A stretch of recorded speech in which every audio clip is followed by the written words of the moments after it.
I'd like to start by acknowledging that the Anishinaabe lands on which we live and work are the traditional and Treaty Number 20 territories of the Chippewas of Georgina Island. As a municipality, Aurora has shared responsibility for the stewardship of this land while recognizing the many other nations whose presence here continues to this day. We further acknowledge that Aurora is part of the treaty lands of the Mississaugas of the Credit, recognized through Treaty Number 13, as well as the Williams Treaties of 1923. Shared understanding of how the rich cultural heritage that has existed for centuries and of how our collective past brought us to where we are today will help us walk together into a better future. Council, before I ask for the approval of the agenda, Councillor Humphreys was going to add a delegation. Unfortunately, she's sick. She was unable to. She forgot, I guess, to put it in. She's asked if we would waive procedure and allow Mr. John Hartman to delegate in regards to her motion, notice of motion that is on the agenda this evening. So I'll be asking for waiver of procedural bylaw. So I'll need 2/3. Everyone's good with that? So I just need a mover and a seconder. Councillor Thompson, second by Councillor Kim. I'll call the vote, and it's on our East Rep.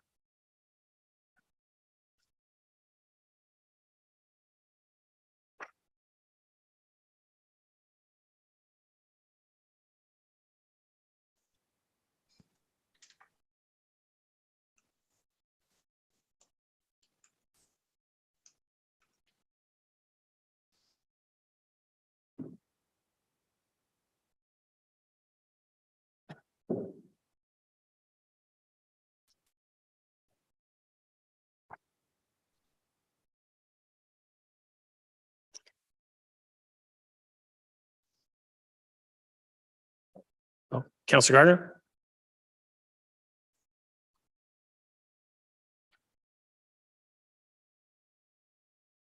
Councillor Gardner. Sorry, Mr. Mayor, I vote yes. Thank you. Councillor Humphreys. Yes. Thank you. That carries unanimously. Council, any declarations of pecuniary interest? Seeing none. Any presentations? None. We do have the one delegation, which we just added. So we'll move to that delegation. Mr. Hartman. Welcome. You have 5 minutes, sir. Just get you to state your name. And when you get to 1 minute left, there'll be a chime. Okay. Good evening. My name is John Hartman. I'm a resident of Aurora. I live at 105 Wells Street. I've been a resident of Aurora for over 20 years, first on McClenny and now on Wells. I'm here to represent a bunch of concerned citizens on Wells Street, whose main concern is safety now and safety in the future. We raised 2 children in this area without incident, but I'm sad to report we've had a number of them go on to Wells Street in the past little while. I'm currently a volunteer at the Trinity Church Southlake Foundation and currently on the Town Park Ratepayers Association, and have just completed my time on the committee steering committee for the town's official plan review process. That's been going on since late 2020. The issue of speed in Aurora will continue to be an issue in Aurora for the future unless we address it now. I'm talking about 3 parameters: speed abatement, education, and enforcement, and all 3 must be done in tandem. Things you may not know. Length of Wells Street is 0.9 kilometers. There's 61 homes and 2 apartments. Town Park, as you know, is one of the busiest community gathering places in the town, offering services almost 365 days a year. There are 32 no parking signs on Wells Street. There is 1 40-kilometer maximum speed limit sign on Wells Street. Cross streets Wellesley, Wellington, Mosley, Metcalf, Harrison, Connaught, Kennedy, and Cousins.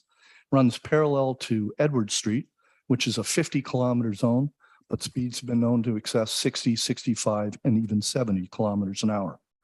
The current issues: excessive speeds and safety of kids in a growing neighborhood that pose a high risk.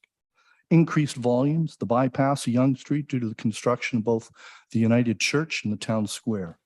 On November 5th of 2021, I had the pleasure of having Councillor Humphreys witness with me between 1 hour, 7:30 and 8:30 a.m., 75 cars on Wells Street, 15 cars before 8 a.m. and 60 cars before 8:30 a.m., mainly due to the school. 40-kilometer-an-hour cars were tracked. There were 22 cars at 40K, 33 cars at 50K, 60 cars at 60K, and 4 exceeded 65. How do I know this? A neighbor and I did multiple tests on speeds on wells just to give it a parameter. Exact science, no, but pretty darn close. Weekends are better in the summer due to the farmers market and concerts, but more volume and less speed. The future issues are all about the future. It's about growth and change, and this council looking forward. Excessive speeds and safety on wells and other streets must be managed. Driver behavior needs to change on wells and throughout the town. The town square, once completed, will increase our volume and most likely speed. With the GO station in Bursey Street, wells will continue to be a key bypass, and yet we need to direct people over to Edward Street, in my opinion, and those are the neighbors that I've spoken to.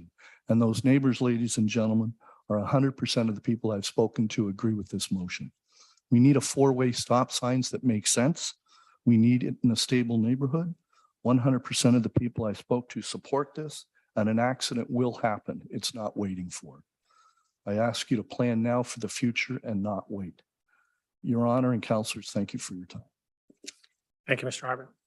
Council, first, can I get a motion to receive and refer to the notice of motion?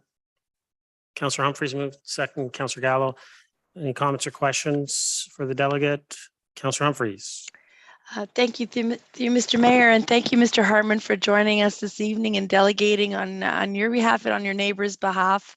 You touched on something that's very important in your delegation. It's just a comment.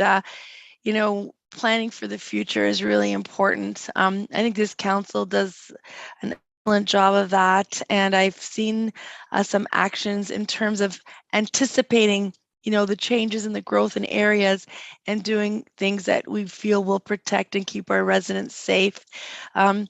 You hit the nail on the head in terms of this being, with the Aurora Town Square, the Farmers Market, the Armory, concerts in the park, and all the events that happen in the area.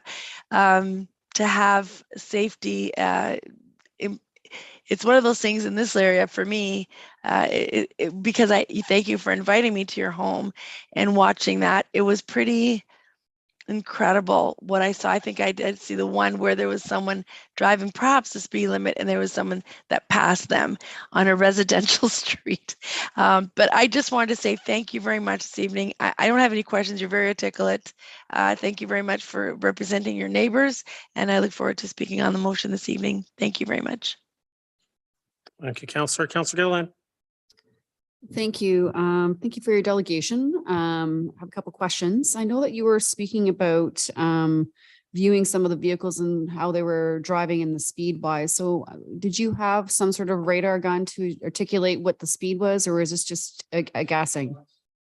Method of mapping between 2 points, what I call basic math, and a neighbor and I had done tests of tracking between under 40, 40 to 50, 50 to 60 and beyond. And those were estimates, as I noted. So no, it's not a perfect science, but it is close.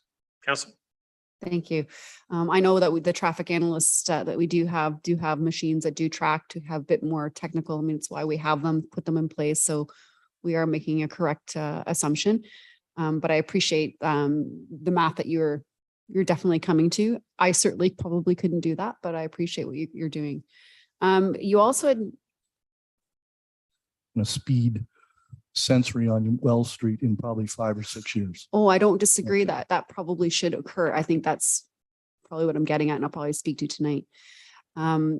Also, you had said that you had spoken to a bunch of neighbors, and you were saying 100% of the people you had spoken to supported this. So I guess my question is, do you have a list of people who have signed or petitioned, garnered support? Because I know technically, there is a checkbox that we need to check. And one of them is, some majority of support on the street, certainly putting in some roadblocks or stop signs, rather, just whatever it is, or traffic calming. You would want to ensure that, majority of the residents on the street were aware and were in support of that. So do you have a petition or a list of people? Petition, and then due to phase 6, 7, and 8 of COVID, I stopped. So of the ones that I collected in the neighborhood, about 30 of the 60 said yes to it. So I do not have that in my possession. Councillor. Okay, perfect. Thanks. Thank you. Thank you, Councillor Gallo. Thank you. Thank you very much for coming out and expressing your views and all the work that you guys have done so far to get to this point and alert us. And thanks to Councillor Humphreys for putting this forward before us. Have staff been contacted regarding this issue that you're aware of? And have they come out to analyze? And I haven't seen a report before us. There was a traffic study done because we spoke to the gentleman who was parked on 2 corners for about 6 or 7 hours. I have not seen that city, but staff have been advised. I mean, he sat there in the car with his counter. Okay. So, Would you be against? I mean, to me, normally this process is, we're alerted, we get a staff report, they analyze, we discuss, and then make a decision. We're here tonight to make a decision absent of staff involvement. Would you be against that extra step to see those reports, have those reports before council, have us review them? We want to do this. Let's get it right. Let's get everybody on board and do it right. Would that be something that you'd be?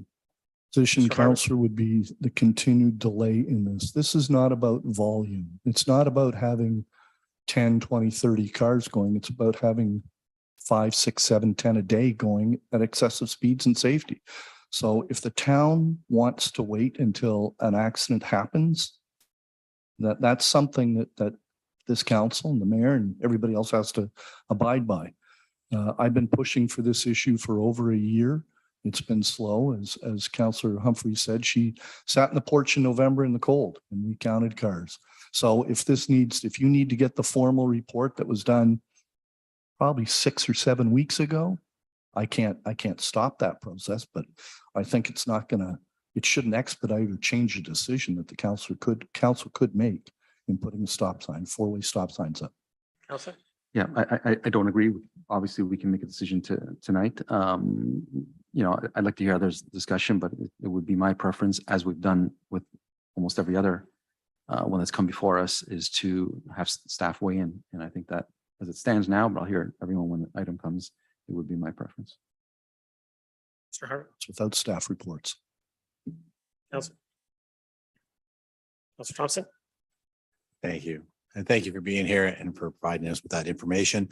The motion itself speaks to putting in traffic safety on those 2 specific intersections, but I'm sure you're well aware of your own neighborhood. Are there other intersections that you think also would warrant some consideration that perhaps as we look to the future should take more of an interest in? Mr. Harbert? Throughout the town. Sorry, say that. On Wells or throughout the town? Well, we'll call the town park area specifically, Well, your the- neighborhood, really. The only ones that I'm aware of is at Kennedy, but Kennedy is not a complete street. So that's why it was not, I don't think 3 stop signs or 4 ways on it. I would have, as was talked about last week or 2 weeks ago at the Ratepayers Association, have the town planning committee do a full visionary master plan of traffic flow and take a look at the intersection. I mean, I lived on on McClenny. That was a pretty good neighborhood because of the hills and the roll-in. But there's intersections all over this town. I even heard somebody wanted to put a crosswalk on Edwards. There's no people on Edwards. I mean, I shouldn't say that. There are residential properties, but manage the areas that require high speed abatement now. And you've done that before on Kennedy and others.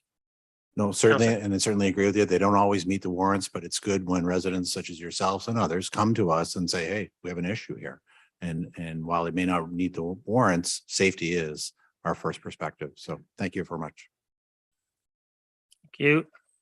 Councillor Humphrey. Oh, Councillor Gardner, first time. Thank you, Mr. Mayor. Should we just pull this motion forward? It looks like we're going to have a fulsome discussion right now, so. Let's get through the delegation. If that's what council's wishes are, we'll do that. But if you have questions for the delegate, I'll ask at this point if you have No, questions. I have questions for the motion. Thank you. Thank you. Councillor Kim, to the delegate. Thank you, Mr. Mayor. And thank you, sir, for delegating this evening. And I understand yours and your many neighbors' concerns. And you're absolutely correct that there have been other situations where traffic studies and warrants either did not, report did not come down to us, or we did not require it because the vast majority of residents wanted it. And certainly sometimes you don't need quantitative results to observe the obvious. And last month, we approved the motion to have traffic light on Wellington, just west of Leslie, for similar reasons, safety. And so thank you for delegating. And I would be a proponent of having stop signs. Thank you, Councillor Ken. Councillor Humphreys, second time to the delegate. I know you just make sure we keep it to the delegate. If you want to Absolutely. discuss the motion, we'll discuss it when we get to the motion. Oh, good point. I just wanted to state that some of the questions that Councillor Gallo asked, I can answer, but you're right. Let's worry about that during the motion discussion on the item. Thank you. Sorry. Thank you. Any other comments, questions to the delegate? Seeing none, Mr. Hartman, thank you very much for coming out. I think it's important to hear from our residents, especially when it comes to safety concerns in our neighborhoods. So thank you very much for coming. Thank you. Council, I'll call the vote. Yep, it's already on.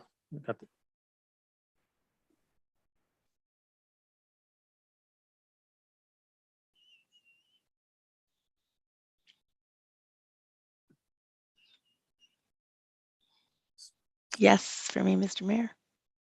Yes, from Councillor Humphreys. That carries. Council will move to consent agenda.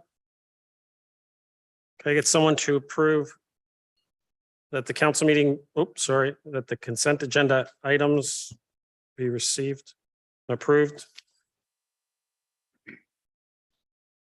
Councillor Gilliland, second. Councillor Thompson. Any comments or questions on any of those? Call the vote.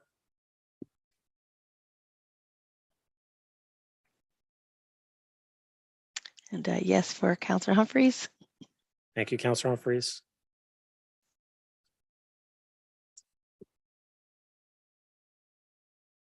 That carries. Standing committee reports. Are there any items that anyone would like pulled? This is for both 8.1 and 8.2. Councillor Kim. I'd like to pull 8.2.3, please. 8.2.3. Anything else? No, that's all. Thank you. Anyone else? Councillor Gallo. 8.2.2 and 8.2.1.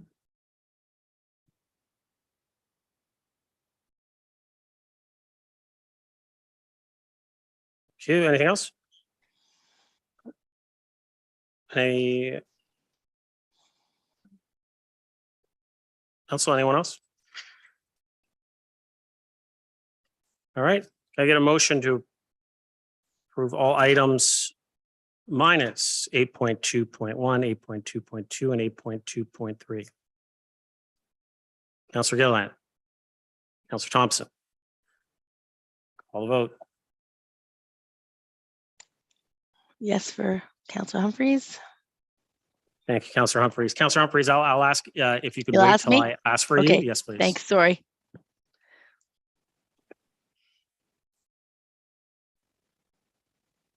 Yes.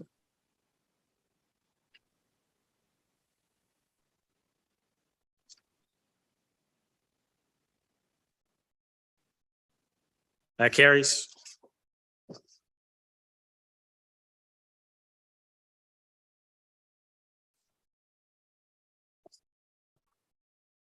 And we'll move to 8.2.1.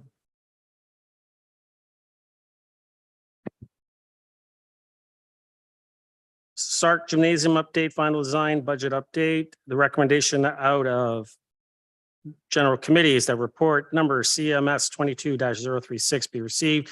2, that the total capital budget authority for capital project number 72-410 Sark Gymnasium of $11,125,000 be approved. representing an increase of $2,925,000 to be funded from $1,692,100 in additional Parks and Recreation DCs and $1,232,900 from the growth and new reserve. 3, that in accordance with the Town of Aurora's official plan, 1% of the total estimated project cost contribution to the Public Art Reserve Fund be approved. 4, that staff be authorized to proceed to tender an award for this project in accordance with procurement procedures. And 5, that the draft operating budget be approved and included in a future year. Councillor Gallo, you pulled this one. Did you want to move that recommendation? No. Councillor Thompson, second. Councillor Khem. Councillor Gallo, floor is yours. Thank you. I won't spend too much time. We had a lengthy discussion. I just want to express my frustration with this process. We're spending almost just over $11 million on a capital project. I finally did late this evening get an answer to my question that I asked at GC about a breakdown between the cost of the gym out of that 11 million and the what I would call, I guess, upgrades to the SARC. And it's about 1.6 million for the upgrades and the balance for the gym. I would have liked to have had a little more time to digest that and provide my opinions on it, but unfortunately, the response from staff came in very late. I'm still disappointed that we've removed items from the gym like bleachers. We never included showers. Yet all of the administration space stays as it is in order to have some savings.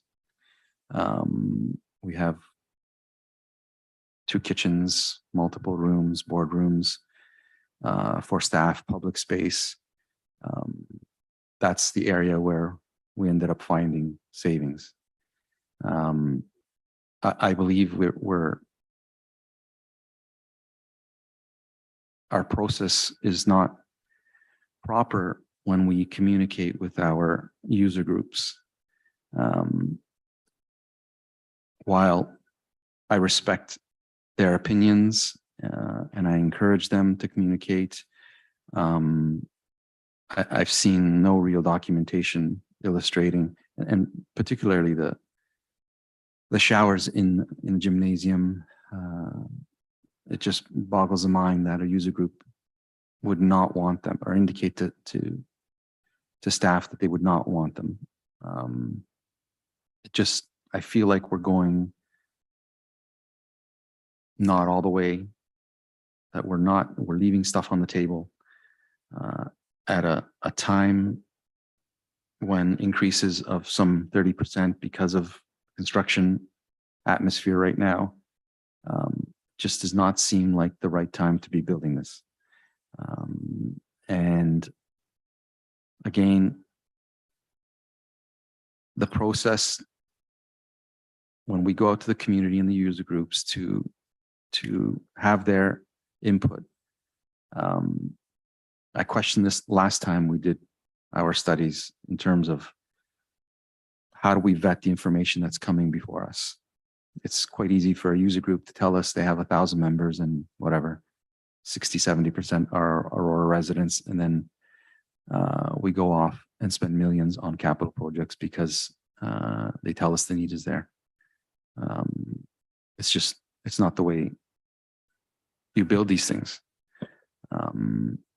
And to have an $11 million project 1 week before we make the final decision probably would have been a good idea to have these massive capital projects on the first GC of the month so that we have at least a few weeks to digest and understand and make the important decision with all the information before us. So those are my thoughts. I'm sure it'll go forward anyway, but at least I'm on the record saying that I think we're making a mistake. Thank you. Councillor Gardner.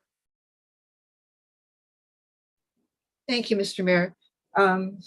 First, to comment on the showers.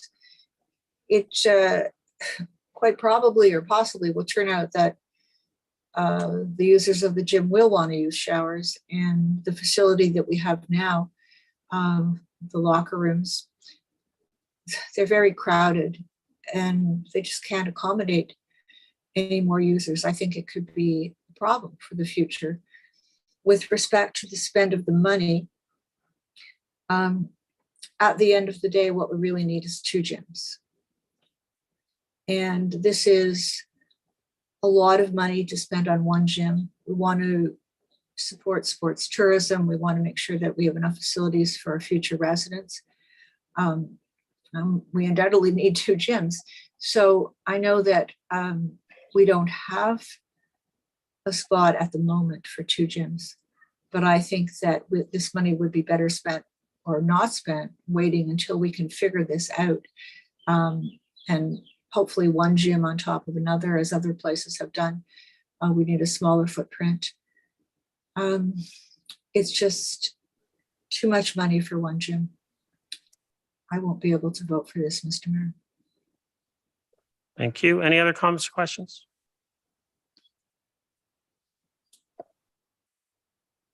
I just want to maybe recall some people's memories, and as well as remind the public that we did discuss 2 gyms, and this council had an opportunity to decide whether we wanted to move forward with 2 gyms.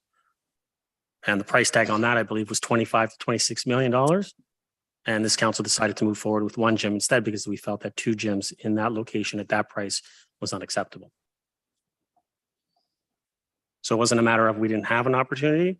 We all had an opportunity to speak up about 2 gyms. Any other comments or questions? Councilor Gardner, did you want to speak for a second time? Thank you. Thank you, Mr. Mayor. And I know what you're saying we have done, but that was really an impossible go for 2 gyms on this area because of the environmental concerns. And I don't know how much money would have been spent to try and remediate that footprint. But it still remains to me, this is too much money for this gym in this area, especially as our parking situation there, I don't think will accommodate a use of a gym. And when the gym was contemplated many years ago, it was going to be a youth center. And one of the reasons was that they wouldn't need parking. So I think this is, I think it's a bad plan, Mr. Mayor. Thank you. Thank you. Any other comments or questions? Councilor Thompson? Thank you. I'll try not to be too repetitive. I think that the role of all of us sitting around the table is to look after the needs of the community. We may all have different perspectives on that definition, but from my perspective, the gym is long needed. It's been identified in our Parks and Rec master plan.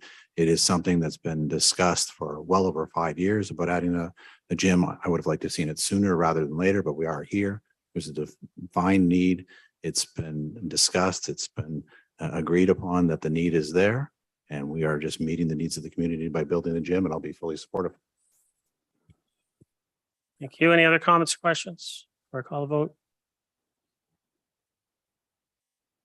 I'll just add that we've seen time and time again, and we've talked about it on any project that comes forward in here. What's the cost at the time, and then what's the cost if we wait and wait? And we've seen costs escalate every time in any project, and we've all talked about that. We've seen it in other communities. What's happening now if they wait and delay this project, as we've stated many times originally, was a $2 million gymnasium. And that has inflated to 11 million. And if we wait longer, we know that the need is there, that our community needs this gymnasium. We are in a deficit, as Councillor Thompson mentioned, through our Parks and Rec master plan. And if we continue to wait, all that's going to happen is that prices are going to escalate. And that doesn't help our residents, and that doesn't help the taxpayers of this community. We've identified this need. Our job is to make sure that we provide the proper services for our community at the best possible price. And by waiting, we're not getting the best possible price. Our residents and our taxpayers are going to pay even more for the exact same service that we could provide them if we move forward today. So I'll be in favor. Call the vote.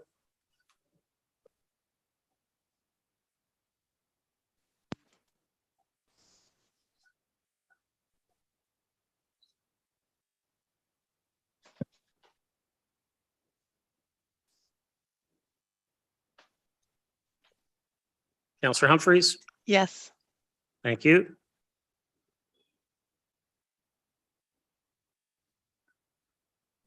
That carries. Next, we have 8.2.2, Town of Aurora Official Plan, Draft Plan. Recommendations to report PDS 22-102 be received. 2, that the draft official plan amendment be formally released for public review and comment. And 3, that staff report back to a future general committee meeting in the next term of council early 2023 to present the revised official plan amendment based on feedback received. Councillor Gallo, you pulled this. Would you like to move that recommendation? Thank you. Seconder. Councillor Gilliland. Councillor Gallo, floor is yours. Thank you. I just, I pulled this for a few reasons. First off, you'll recall last week that I identified the southwest corner of Leslie and Wellington the mapping needed to be corrected, that it should remain employment lands.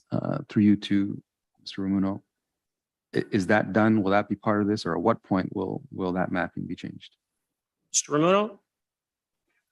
Through you, Mr. Mayor, no, we are making that change and we'll put that up on the website. I'm not sure if the newest version is on our website, but during our next print, that change will be reflected in the land use plans. Councillor.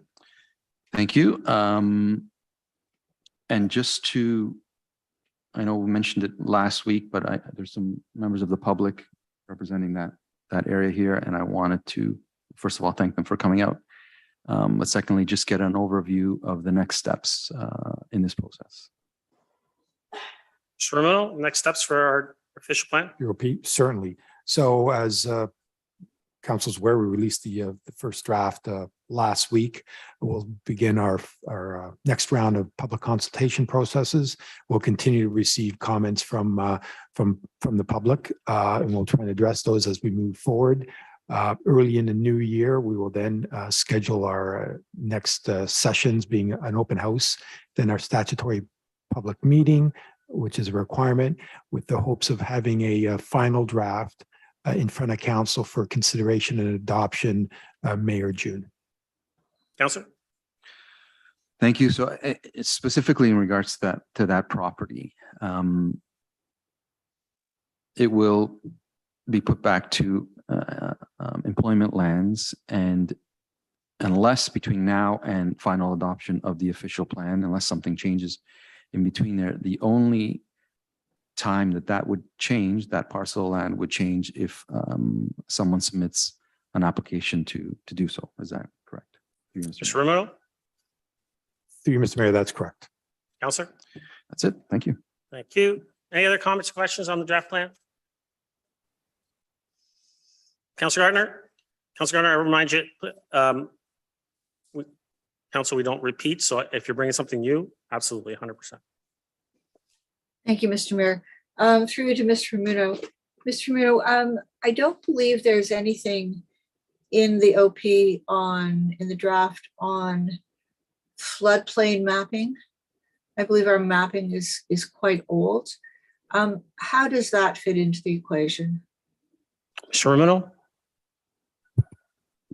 Through you, Mr. Mayor. We do have certain number of schedules within our official plan that deal with hazard lands, and our zoning bylaw also includes hazard lands as well. So I think we do identify the Lake Simcoe Region Conservation Authority regulated area in one of our schedules. Councillor. Yes, thank you. But the floodplain mapping for Aurora has only been updated in certain areas. I believe it's up to a municipality to ask Lake Simcoe to update the floodplain mapping in their municipality.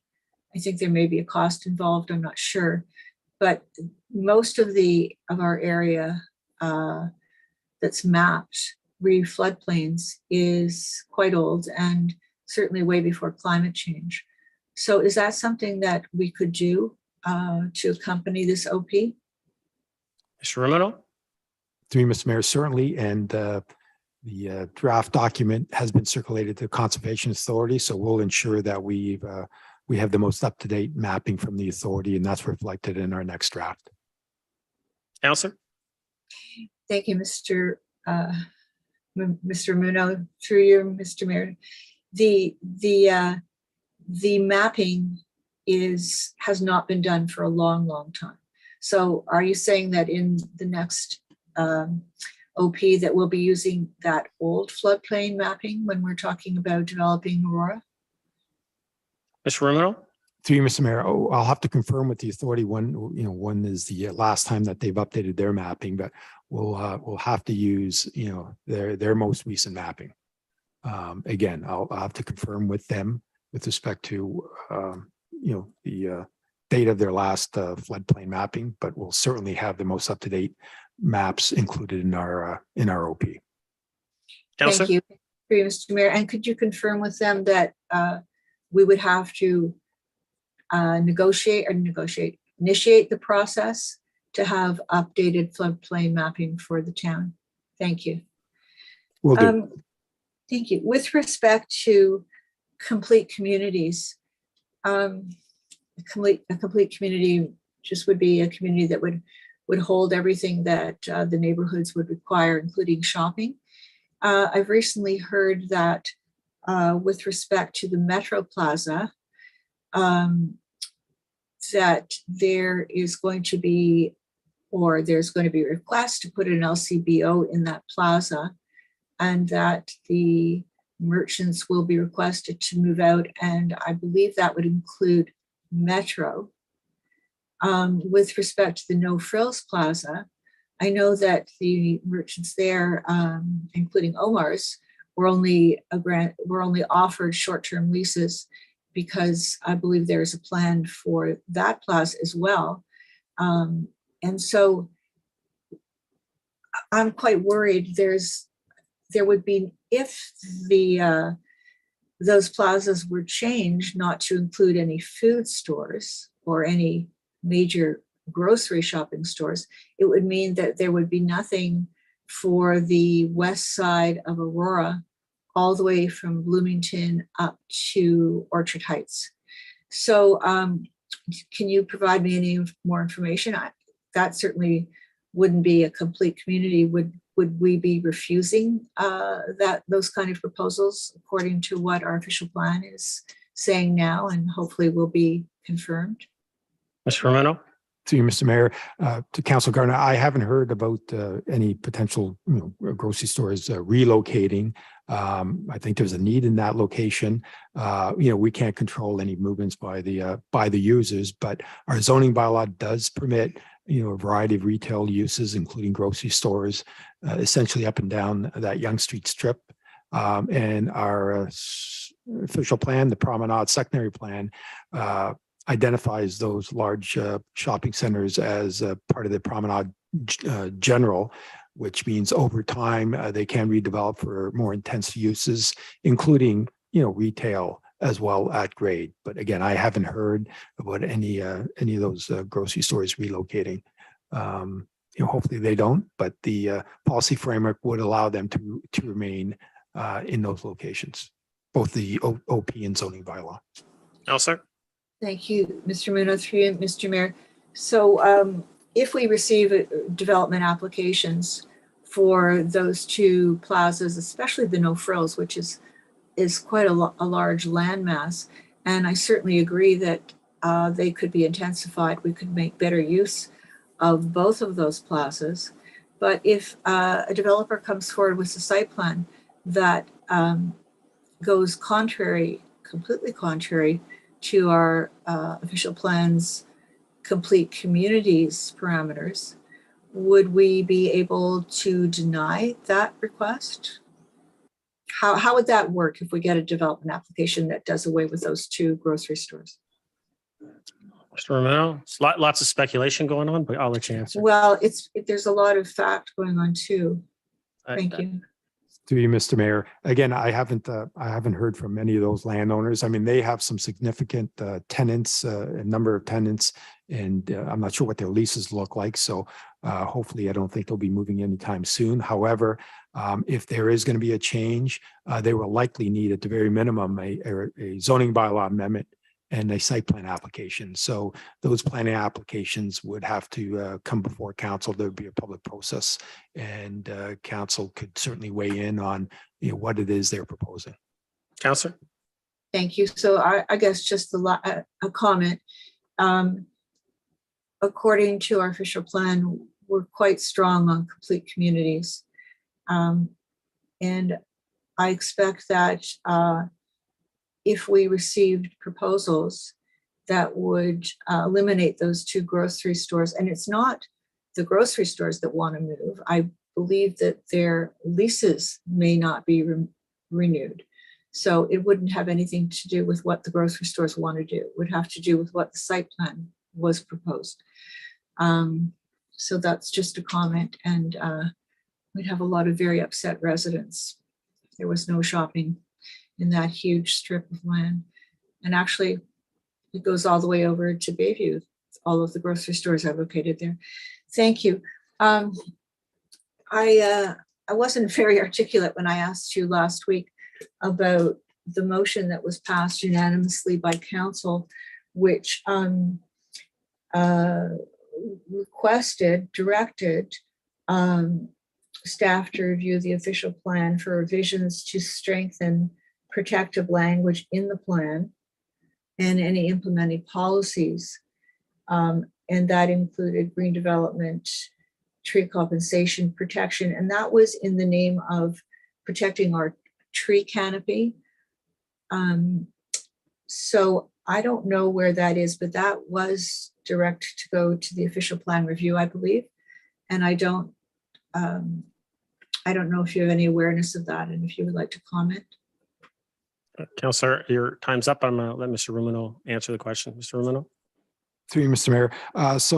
Within our Chapter 6, Building a Greener Community, we have updated some policies there, Councillor Gardner, and we'll continue to work with with council and the community, but we do have some new policies that speak to reducing greenhouse gas emissions, a section on our green development standards. So yes, we've certainly enhanced those sections of the official plan with respect to developing policies and programs designed to reduce greenhouse gas emissions, as well as our green development standards. So again, we'll continue to work on these policies and bring these forward in the new year to council. Thank you. Councillor Thompson? Thank you. Through you to Mr. Romero. Mr. Romero, official plans are really built upon provincial policy statements, and with the recent election, we're now hearing speculation that there may be a revised or new policies coming forward on the province with respect to a variety of matters. So as we go through this next phase, are there opportunities to ensure that whatever we produce in terms of our draft for next year is current and up to date with the most recent provincial policy statements? Because I think the last one, and correct me if I'm wrong, the More Choices, More Homes was 2020. And so I think there may be a revision with the new mandate. Mr. Romano? Through you, Mr. Mayor. No, it's true. We've been being hit with a number of new policies. I'm hoping we don't get more legislation because it's been a challenge to keep up with it. But we certainly, I think we still have some time, even if the province issues some additional, planning legislation before the end of the year. We'll have some time to review that and incorporate those, if required, within our next draft in the new year. Thank you. So I guess in theory, there is a bit of a cutoff date, at which point, if we're ever going to finalize and move forward with this process, we need to sort of have an arbitrary line in the sand to say that the official plan would be a reflection of policies as up to this date. Mr. Romano? Certainly. Your mic, Mr. Romano? Sorry. The deadline for the regional official plan process was June of 2022, and the local official plans have to be amended and conform to the growth plan and the regional plan by June of 2023. So yeah, we do have some strict deadlines. Thank you. Councillor. That's it. Thanks. Thank you. Any other comments or questions? All the vote? Oh, Nope. Councillor Gardner, hold on, everyone. Councillor Gardner, second time. thank you, Mr. Mayor. Response to Mr. Muno. Mr. Muno, it's not greenhouse gases, gas emissions or green development standards. I'm talking about protecting the tree canopy for mitigation of climate change impacts like increased flooding and heat islands. So it's a completely different thing, part of the same package, but a completely different thing for protection of residents and quality of life. So I don't know, I'm hoping you'll review the motion.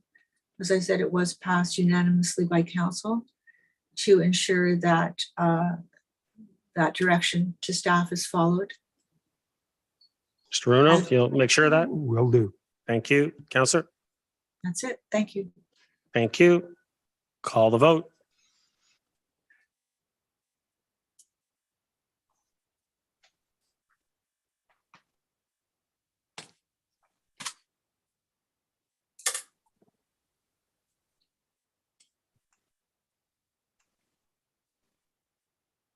Councillor Humphreys. Yes. Thank you. That carries unanimously. 8.2.3, Aurora Town Square Governance, Town Staffing, Update 2. The recommendation out of General Committee was just to receive for information. Councillor Kim, you pulled this one? I'd like to amend the vote to receive the staff recommendation to vote in support of the staff recommendation. So you want to put the original recommendation? That's correct. And I would like to vote on them separately, please. Okay. 1 sec. Can I get the original one? Just.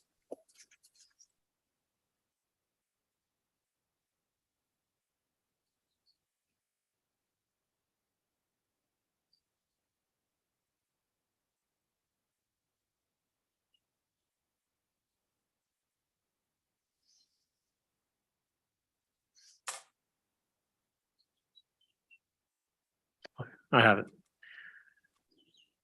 So the original recommendation was that the report number CMS 22-029 be received. 2, that a full-time facility crew lead position commence at the start of 2023 be approved and be funded from the Aurora Town Square operating budget. 3, that a full-time customer service representative position commence at the start of 2023 be approved and be funded from the Aurora Town Square and other operating budgets as outlined in this report. And 4, that the allocation of the Aurora Town Square operating funding be approved to support the technical specialist role on an interim basis until the governance matters are finalized. That's Councillor Kim, that's what you want to move? Yes. Would someone like to second that? Councillor Thompson, thank you. Councillor Kim, floor is yours. Thank you. Last week's GC, I voted to receive the staff recommendation on condition that I wanted to have more information from staff regarding, what is the end game or the business plan from a hiring perspective. And, with all projects, everyone can agree that a business plan is a necessity and it's a vital part of a project roadmap. It allows us to hit, vital interim targets. I didn't see a business plan with respect to hiring, even if, last year we approved a hybrid governance model for Aurora Town Square, and it's not the most easiest structure to work with them, but given this unique situation and circumstance, it was the most ideal structure that we could launch a project such as this. But it has some of its challenges, and one of them is that there are many silos. There's different stakeholders, and with each stakeholders, they're going to have different revenue projections, different staffing needs, and staff is, they're asked to bucket all these items now, which is frankly not possible. And so I'm not going to let my stubbornness to wanting to have information a certain way and a certain time to get in the way of an efficient opening of a very vital town resource. And I want it to be a success. And I do agree that with the staff recommendation that we do need a technology personnel as we ease through this transition of opening. We do need a customer service rep that will look after the booking system well in advance of the opening. And in terms of the full-time CSR, based on what staff stated last week, that we would have a diminished need for part-time staff. So really, this full-time staff will really budget amount to about a half FTE.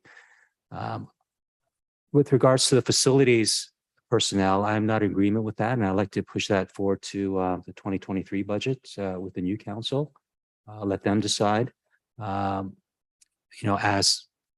6 to 8 months passes, where we are with the facilities need. So for those reasons, I believe we need to move forward with a staff recommendation for at least 2 of those 3 hires, and hence I'd like to vote on this separately because I'm sure everyone around the table will have their own opinions with regards to that. Thank you. So, Councillor Kemp, you would like, I just want to, in case if anyone else wants stuff different, I'll go down that road as well. But just so I have an understanding of exactly what you'd like, you would like 1, 3, and 4, and then 2 separate. Is that correct? That's what you would like. Yeah, the facility one is number 2. Okay. Any other comments or questions? Councillor Gilliland. Thank you. Through you, Mr. Mayor, to Mr. Nadarozny. I know you had sent out some communication kind of clarifying some of the need for these positions, and also had mentioned in some respect about the possibility that it may not be needed necessarily exactly at the very beginning of 2023, that it could be delayed. Now, just hoping that you could just kind of expand on that a little bit, because I think my concern is that, I don't want to put the cart before the horse and start hiring people if the facility is not ready. And I want to know what kind of leeway we have, because certainly I want to make sure it's a success, but I certainly don't want to arbitrarily, have a concrete date of hire if it's not 100% needed at that time. Sale. Thank you, through you, Mr. Mayor. So all of these proposed hirings would not have a concrete hiring date. We would only hire as the need emerged as the project continues and we get closer to pinning down the actual date that we'll start operations. Though the needs for all 3 of those are somewhat different and perhaps different timing. The need for the technical person we would probably want that person to be involved in the actual setup and installation of the technology related to the performance hall. That's a skill set we don't have within the organization. Our existing IT staff are network and PC support based, and there's a special set of skills that's required sort of with a performance slant to the very new technology that will be used, particularly in the performance hall, but as well as the other tech support within the building. But it's the performance hall piece that we would really like to have an expert that is there when the supplier is installing it. And so we have the benefit of that expertise coming into it. That person also will be required in any scenario of governance, because in order to use that facility appropriately, and even if it's 100% renting it out to groups, or if we're going to use it internally or some hybrid mix, we will need that tech support, and it'll be unique tech support. So that position, we would schedule the hiring of it to coincide with when we believe the installation of the equipment would start. The customer service role, the main reason for getting that person on board now is, or not now, sorry, early, is part of the plan calls for a new booking system that would be used for issuing tickets for any performances in the hall, as well as helping with the booking of the overall facility. As council knows, there's a number of venues within the large venue that could be booked out either together or separately. And so we wanted to have someone who's familiar, particularly with the booking system, which would be tickets and things that we would either offer to, we would use ourselves for events that we're putting on, or we would insist that people using the facility would use the same booking system for consistency. So again, it's a new software system and one that we would want someone to be trained on. The reason that one is part-time is, or part-time for the town square, is because obviously we don't need to staff that role completely until the facility is actually open. So the hours that aren't required to do the onboarding of the software and the setup for eventually being open would be used in other customer service spots within the organization.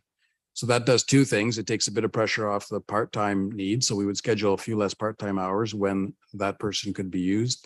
And it also gives that person familiarity with the other aspects of our customer service offerings, since we hope to offer all those services at a common desk at Aurora Town Square all the time, so that you could come and do some of the things that you could do right now at in our rec centers, for example, or perhaps even some of the things we do at Access Aurora now would be available at Aurora Town Square. So that person wouldn't be brought in until we were again looking at the implementation of the booking software. That would be the driving date for that. And we know that we wouldn't need them full-time for some time. The third position is in facilities. In any of the scenarios, regardless of the governance model that is chosen, it's I think been more or less established that the facilities management will continue to be provided by the town, as it is now for the library and for the cultural center, so those existing buildings. And also in any of those scenarios, there will be more than one full-time equivalent required to keep that whole facility running for the hours that we hope to have it running. So the reason for bringing this hire forward now is the building will have a completely overhauled building control system, alarms, HVAC, all those kinds of things. Again, we'd like to have someone who's dedicated to that facility early, so that they can participate in the commissioning of those services and as well as the training. Obviously, there'll be others that will be trained, since it won't be one person that can be there all the time, but we'd like to start with a centralized person who's sort of dedicated to that area and has the knowledge that they would acquire through the tail end of the construction process. So in summary, all three of those positions would likely start at slightly different times. The challenge is that all of them could start as early as, November, December. I think that's probably optimistic, but probably January is very likely as a starting time, January 2023. And perhaps beyond that. So it could be that the budget 2023 process, we still wouldn't have hired. But the problem is that if the next council doesn't consider finalizing the budget till the end of February, and you tack on a couple of months for a hiring process, we're now into March or April before these people would be in place. And so on that basis, we're asking for council to okay the hiring if the timing is right, ahead of the 2023 budget process.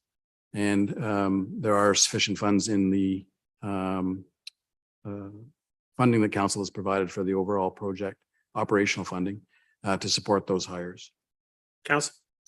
Thank you. And that was my follow-up question with the budget, because obviously it's a little bit different this year. So it is going to be a little delayed in order to acquire what you're trying, the intention of opening.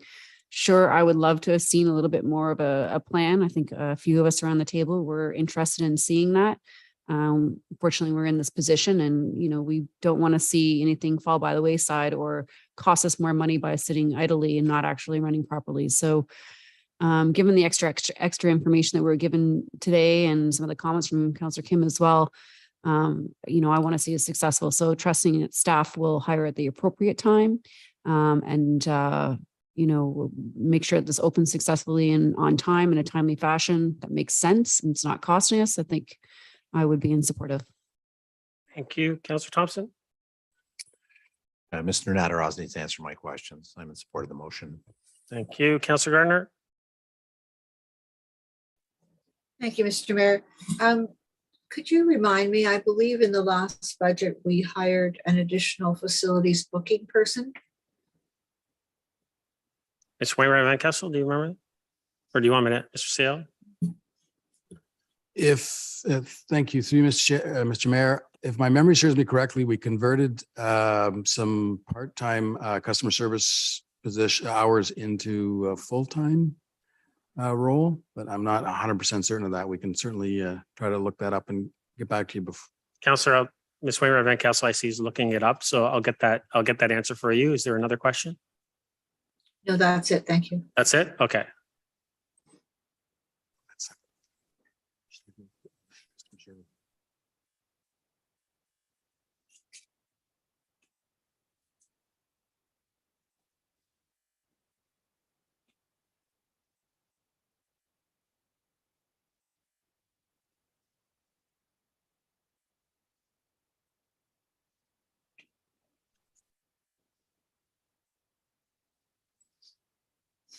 Ms. Wainwright Van Kessel? Through you, Mr. Mayor. So in 2021, we had a facility booking administrator that was added in that year. Councillor? Thank you. So my question, is that person able to do this work? Mr. Seale?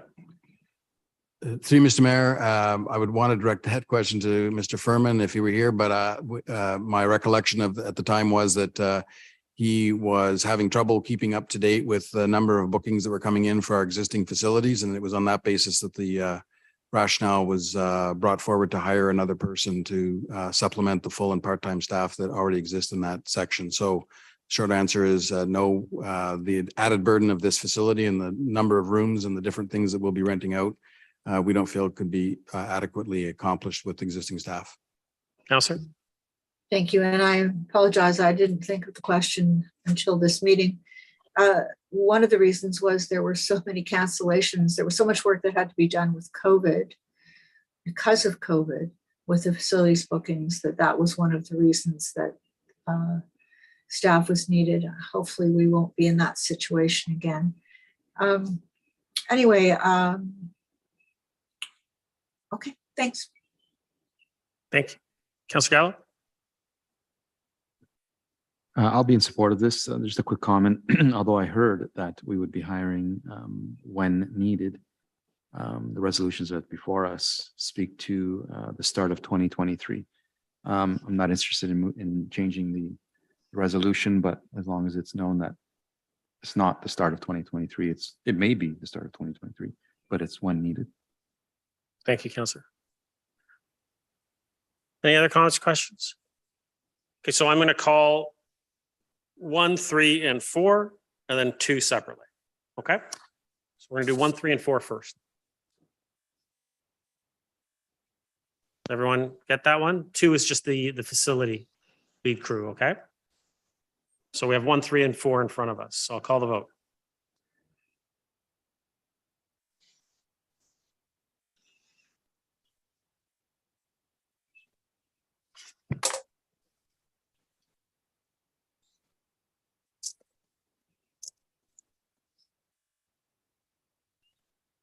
Councillor Gardner? Thank you, Mr. Mayor. I just submitted. Okay, thank you. Councillor Humphreys? Yes. Thank you.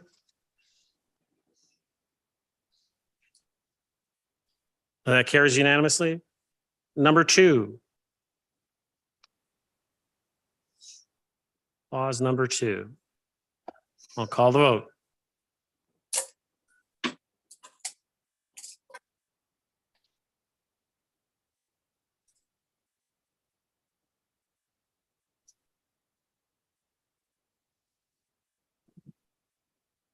Councillor Humphreys? Yes.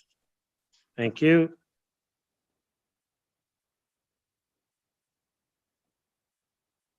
That carries. Okay, council, moving to motions. First up, Councillor Gilliland regarding natural capital asset management planning for municipal infrastructure. Would you like to move your motion as is? Thank you. Seconder? Councillor Gallo? Councillor Gilliland, floor is yours. Thank you very much. I won't take too much of your time, but natural capital assets has been a really hot topic, especially with a lot of discussion around the EAC and some of the climate caucus meetings that I've been at.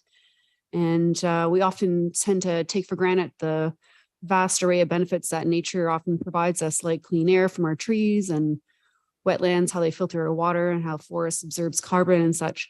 This doesn't really even account for the mental health and spiritual benefits that people receive spent in nature, which is really important. In some past reports, in Aurora, we've identified that our natural ecological areas provide numerous benefits that have economic value. These areas of natural capital provide economic benefits such as clean water supply, natural filtration of the contaminants, water flow stabilization, greenhouse gas emission, erosion control, nutrient cycling, habitat recreation, and health benefits. It's been increasingly clear that the health of our families and communities around us depends on the health of our ecosystems that surround us. Programs to protect and restore and enhance these natural capital assets are something that's gaining a lot of support across Canada. And as I was mentioning, by attending the federal and provincial climate caucus meetings, it's something that's been a very high topic of discussion addressing climate change and contributing to our overall health and well-being. As I mentioned, this did have a topic of discussion at EAC, which is the Environmental Advisory Committee. And we shared discussions on this study to also include stewardship and best practices, which I feel is very important. With the upcoming climate change adaptation plan that's being presented to the council soon, I'm aware that there will be a recommendation to conduct a study to align with the asset management planning for municipal infrastructure in conjunction with OREG 588/17. By supporting my motion today, this ensures that the new council will have the opportunity to consider that this would be in the 2023 budget for discussion. Otherwise, this would be something that would have to wait till 2024. So with the support from staff and council's climate emergency endorsement and all the other initiatives that we've approved, such as the community energy plan and such, I personally feel this is something that we should consider sooner than later. And I hope I have my colleagues' support as well. Thanks. Thank you. Councillor Humphries. Hi, thank you, Mr. Mayor, and thank you, Councillor Gilliland, for bringing this forward. Absolutely support it. It's the right thing to do. I just have a question. I know that we did discuss this a little bit previous to tonight's meeting. To you, Mr. Mayor, to staff. I know that we started, and it's similar but different, a natural asset management inventory years ago, maybe 4 or 5 years ago, and that capital asset management, there was a software system that we were going to purchase or think about, and it was going to allow us to understand all our natural resources and inventory them and ensure that there's obviously a value equal to all of those assets. Will this this initiative and this motion help bring this forward, or more work around that, or is it completely different? I'm just wondering, because I think this is a wonderful initiative we need to do, and hopefully that work that we've done in the past can hopefully a little bit support to get this done as possible. To Mr. Mayor, I don't know who would have that in our own staff. I'm going to throw it to Mr. Ramuno and see if he wants to give it a shot. Mr. Ramuno? Through you, Mr. Mayor, certainly we'll use the work that was done in the past. I know that the original work was done back in 2013, and I do believe that the asset management planning that you referred to, some work was done on that a few years ago as well. So we'll take all that information to inform this update if we do get that direction from council. So we'll use that good work that we've done in the past to update the natural capital asset plan that we prepared back in 2013. Okay, perfect. Councillor? Thank you so much to you, Mr. Mayor. Thank you, Mr. Ramuno. That's great, and yeah, I support this motion. It's great, and I look forward to seeing it come to fruition. Thank you. Thank you, Councillor Thompson. Thank you, and I would agree that it's time to update the plan. It's been 10 years, and so certainly support the motion. I think the only thing I just wanted to call out for clarification really is that in the first clause it talks about the fact that the original plan doesn't fall in line with the asset management planning regulations that came out in 2017. I think that the reason it doesn't fall in line with it is because it was 4 years in advance of those regulations.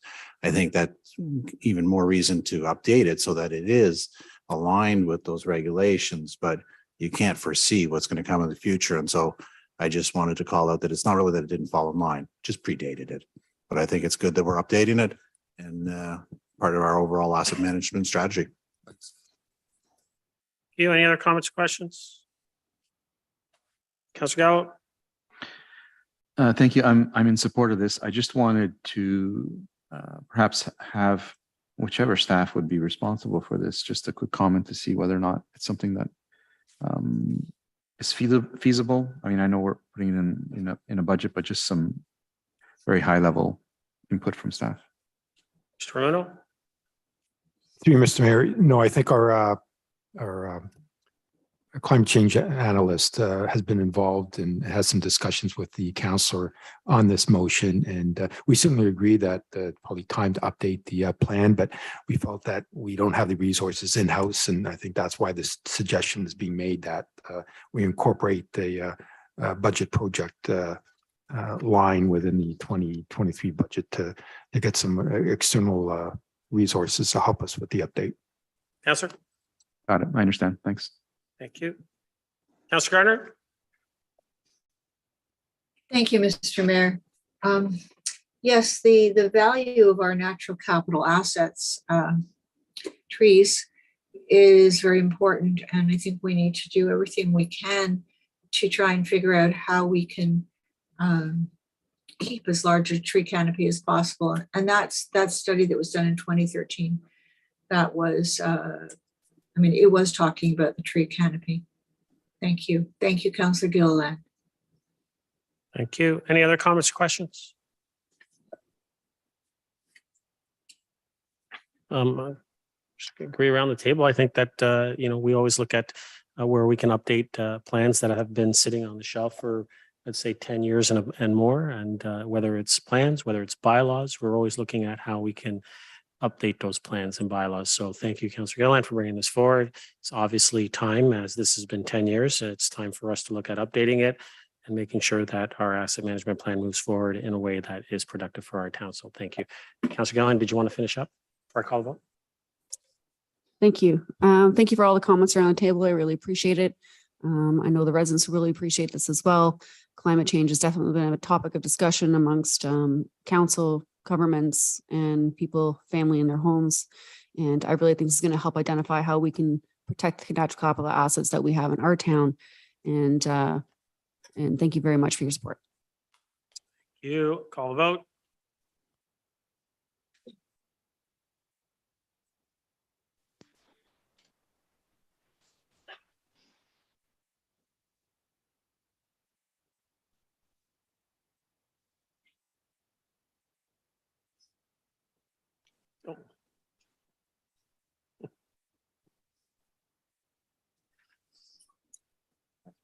Councillor Humphreys?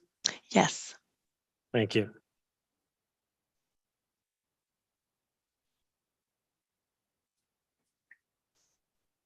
That carries unanimously. Next, Council with 10.2, Councillor Humphreys, in regards to traffic safety on Wells Street. Would you like to move your motion as is? Yes, please. Thank you. Is there a seconder? Councillor Kim, thank you. Councillor Humphreys, floor is yours. Yes, thank you so much. A couple of things, guys. You heard the resident come forward this evening, and he has been, I guess, for a couple of years now, noticing the increased traffic. And because the road is so straight and such a long stretch of road, that there is this speed concern. And in being, in a nice residential, all our streets are nice in our residential neighborhoods, but seems to be quite a straightaway. In October, they had a street festival for Halloween. I had gone by, and the neighbors were all suggesting it was how dangerous things were, and some of the close calls and some of the areas where cars have gone so quick on their street that it's causing some real concerns. What I do living in the area, there's Connaught, Wells and Connaught, and Wells and Harrison, and they're two-way stops right now, and it's almost it's almost one of those when you're driving along, you think it should be a four-way. You almost think it should be a four-way, but it's not. So I believe it causes a little bit of the driver to have to be a little weary of that. And then being on the veranda with Mr. Hartman that morning, I was really shocked at how fast the cars were going through. But again, there's no need for them to slow down. They're just nice and straight and, you know, late for school, late for work, catching the GO train. And it's just a street that seems, it just allows itself to have that type of behavior occur. I did work with staff. I work with Mr. Batts. And I didn't bring this to council right away because I did want the reports done beforehand, and they have been done. They're probably not included this evening because, well, I didn't ask for that, but I do know that the warrants were not met. There wasn't enough cars on the side streets. So the warrants were not met to warrant a traffic calming measure. And we've seen this before. So we rely heavily for neighbors. And in this case, they just want cars to slow down. So having one or two, whether I think the biggest concern is at Connaught and Wells, and then Harrison and Wells, but Connaught and Wells is one of their largest concerns. If the cars have to slow down and check and move forward, and it will automatically keep the max speed at 40, but 60, 70 on a residential street. Again, it was winter, and I was very surprised. We were going through COVID lockdown a little bit at that point. So I can't imagine when things become, you know, full force as we're starting to see. And with this being the downtown area, you know, again, we've our town square, the band shell, the farmers market, the events that are occurring there, Wednesday movies, concerts in the park. So I'm not feeling so great today. I think one of the things, Mr. Hartman, that hit me was, let's be a little proactive. I know from what I saw and what the neighbors see that they live there, I don't think anybody wants a stop sign for fun. I really believe they feel a stop sign, at least at one of these intersections, and in particular Connaught, if council would agree to that, I think would really help safety measures in this area. I'm worrying about not doing anything. You know, we had a tragedy on the weekend last week right on Yonge Street. And I think it's somewhere that there was probably consideration we could, you know, Mr. Hartman said something about maybe looking forward and seeing what we could do as an overall traffic analysis of our town. Maybe we should have 4-way stops instead of just 2-way. Maybe that should be a standard, something that staff may perhaps can look into. But for now, if council would be in favor to at least put in one, if not both, stop signs would really help the neighborhood. Safety measures there, and as time goes along, certainly see if there's more work to be done, perhaps additional speed signs and education and area neighborhoods, just making sure that they stick with the speed limit of 40. So sorry about my voice tonight, but I hope that I have my support to help these neighbors. This has been going on for a few years now. It's not just last night. And again, just the last few weeks, because I wanted it to go through the staff process, and it has gone through, but the warrants just didn't meet up with the standards. Hope I have your support. Thank you. Thank you, Councillor. Councillor Gallo. Well, it's good to know that staff were asked and provided, did their job, provided a report. It's disappointing that I don't have it in front of me, and I'm sit here and I don't know why I don't have it in front of me to help me make a decision. And there's value to that, to me and hopefully to everybody, because even if the warrants are not met, first of all, it's on the record.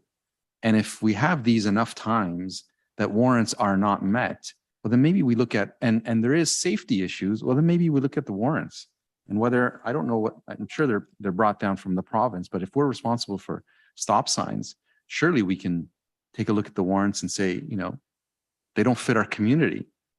And we should look at them and fix them. But to not have them in front of me because they weren't met to help me make this decision doesn't seem right. I'm disappointed that it was done and it's not in front of us to help me make that decision.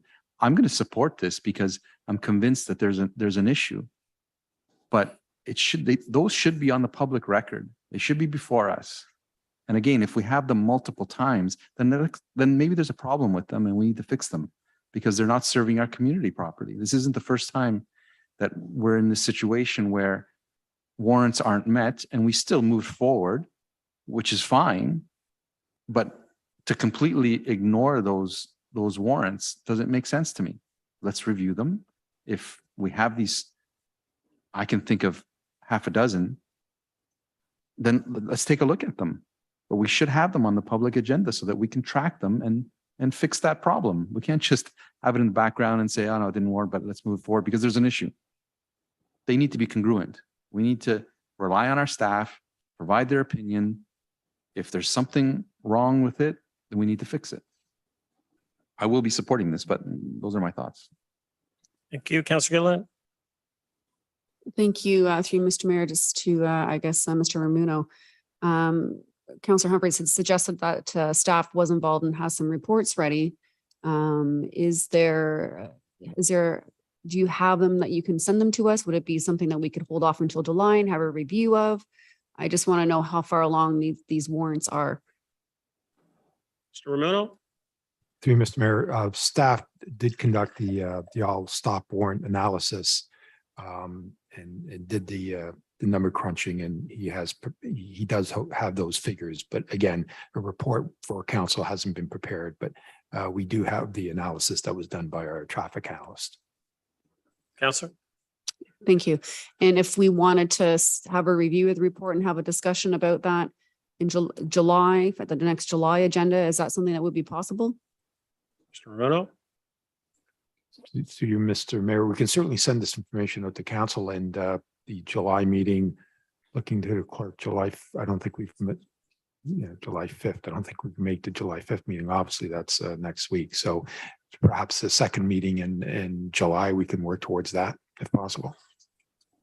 Just council. Just council, sorry. Yeah, Mr. Ramuno. Or council? Okay.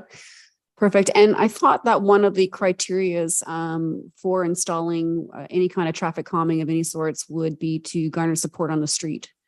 And so when the delegate did speak, it was more of a verbal kind of, yeah, there was support and there was a bunch of people who were interested, but I really don't know what that represents. And typically a majority needs to agree before staff kind of gets involved at that point, unless it's council direction. So I'm just curious as to whether that was part of the criteria that was at least met. Mr. Ramuno. To you, Mr. Mayor, that's the one way, but my understanding is, of course, the petition wasn't complete. We heard from the speaker just for a number of different reasons. And so the other option, I think, is that's why Councillor Humphreys has sent this motion directly to council, because I don't believe the neighborhood has gone through that process of putting together a petition and submitting that. I may be mistaken, but that's my understanding. I see Councillor Humphreys nodding her head, but Councillor. Thank you. And okay, I just some comments. I mean, I appreciate the process. I drive Wells Street every single day.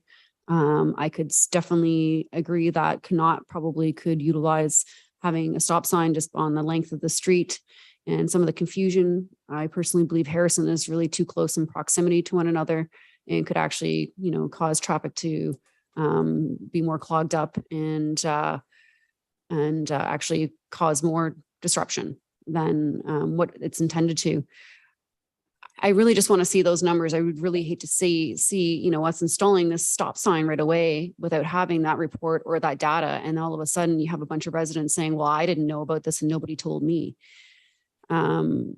Mr. Hartman came and said he had talked to a bunch of people. I started knocking on doors last summer, and I think I had 2 people who maybe had mentioned it, and I explained kind of the process.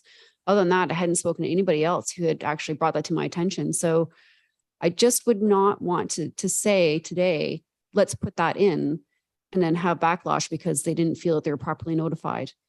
I'd like to believe everything that the delegate is saying, but I just want to have that proper process. And if it's not too much trouble to wait till July to have that report, maybe get some support on the street and between now and then or something or other and take a look and then make that decision. Again, like having it for the record, I think it would be great.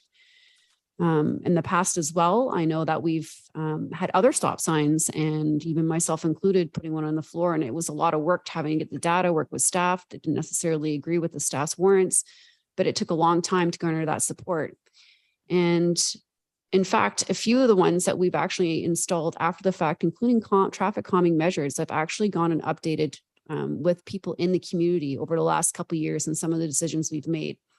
And I was very surprised to hear that within some of those decisions, it didn't really solve their problems.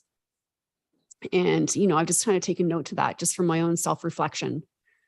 So having experienced that self-reflection based on some of those decisions that we've made in the last 4.5 years, it would behoove me to just make a decision just based on, you know, one delegation in the audience representing, an area without any proof of support.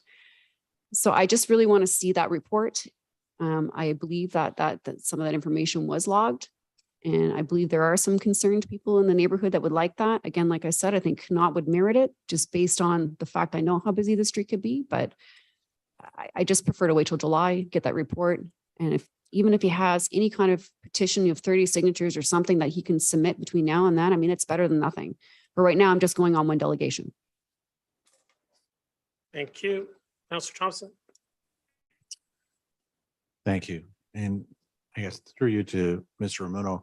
Mr. Ramuno, offhand, do you know any of the numbers with regards to the warrants? Mr. Ramuno.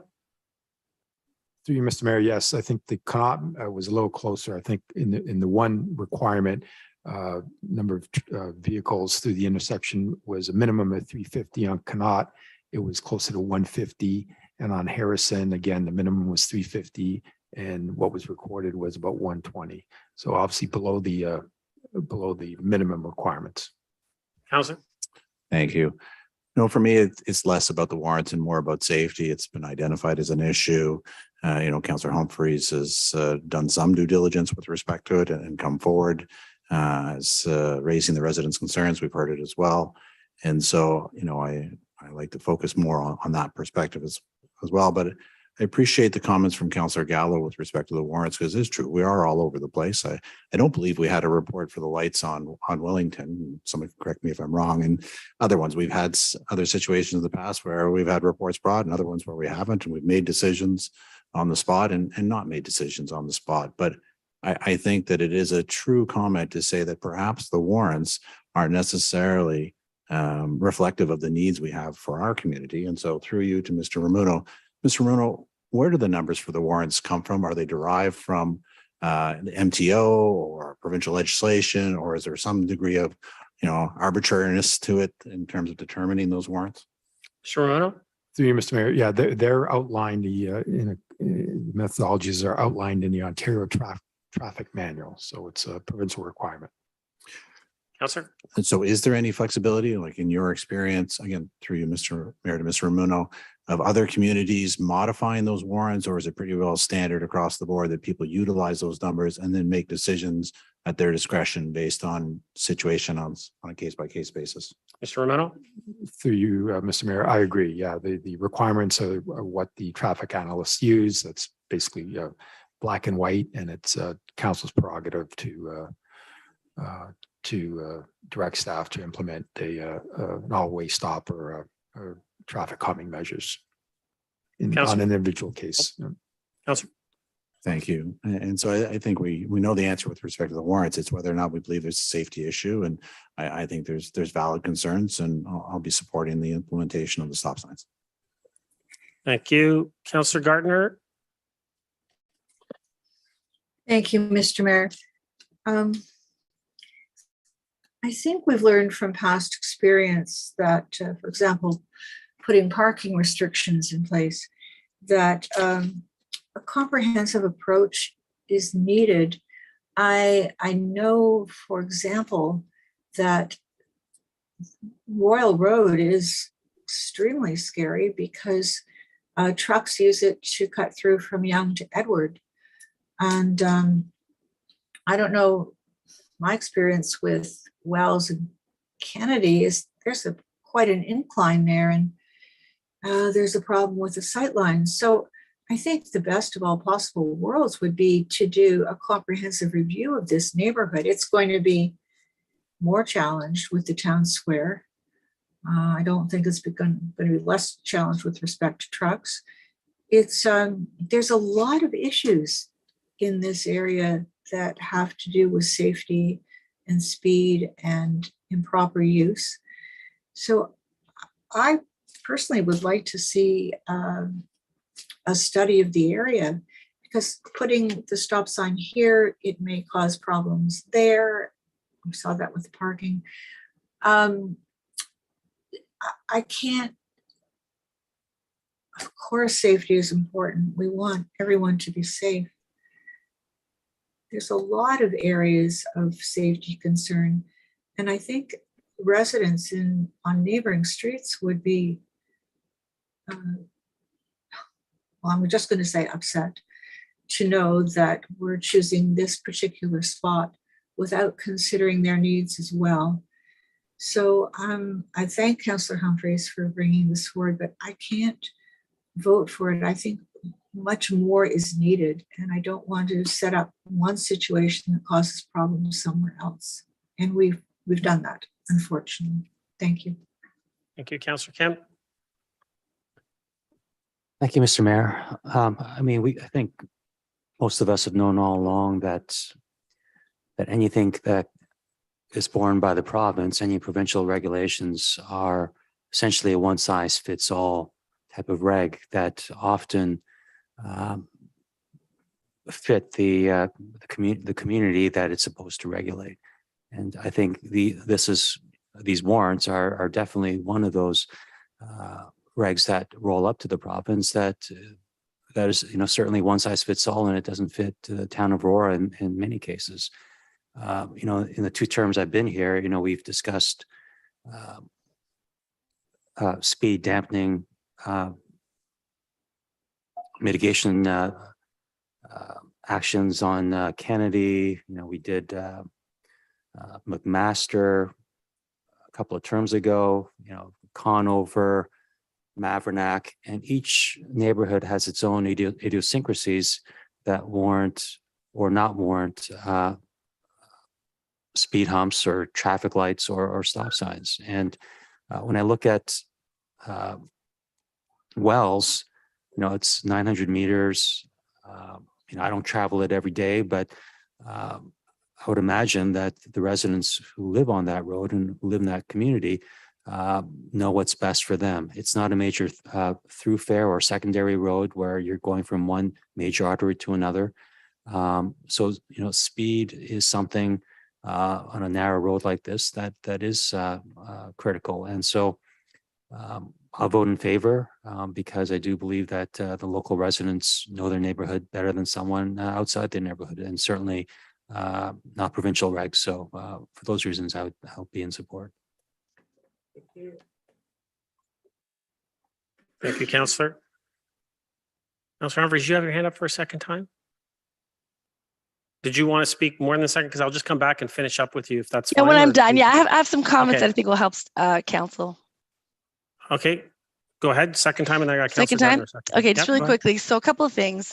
First of all, I appreciate all the comments, and absolutely we need to look at processes and overall views and so on. But a couple of things, just because we're going to vote tonight either on one stop sign, to staff will still, before they implement the stop signs, get feedback from the residents. They won't do this blindly. They're going to be told their direction. We're going to provide direction, but they will get feedback from the residents. That's what they did on Center Street when we have allowed stop sign and speed humps, traffic calming measures. Mr. Batts and his team did go and get all feedback, and they have to get 80% of residents' feedback. It'll come back to us if the residents say no. So it's not like just I'll do this. So because Mr. Hartman only had 30 of the 60 on his street, he still needs to get them around the other areas of the block, which staff will complete. And he stopped doing that because there was COVID concerns and was told he should not be soliciting during these times. So it was a bit difficult to do the standard.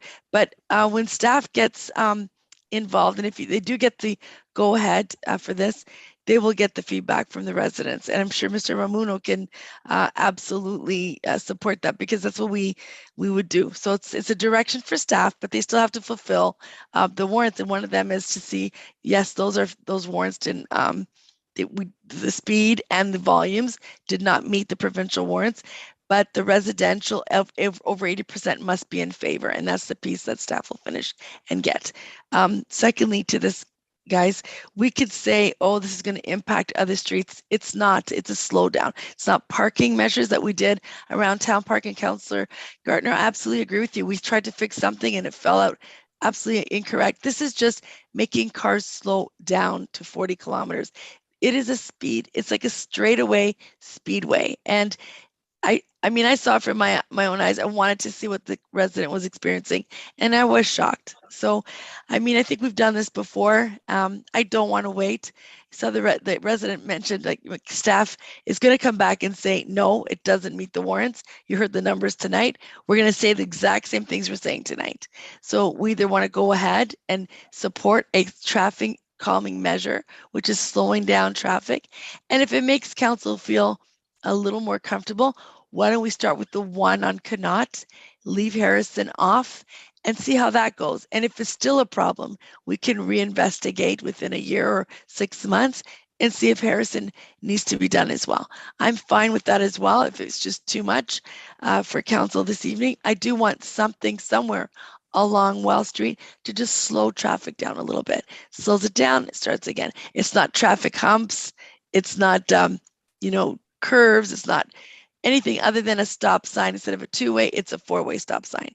And really, I think there should be rules in town where all two-ways should be four-way. I don't know why they're not. I think it's as a driver, I'm always scared when it's just a two-way because I just think, is it a two-way or is it a four-way? And things happen. I see there's one on someone mentioned tonight, Kennedy and Ron. Anyway, I won't drag on, Mr. Mayor. I wanted to suggest that the work will be done, the resident feedback will occur, and the work will eventually happen in installing 2 stop signs. Thanks.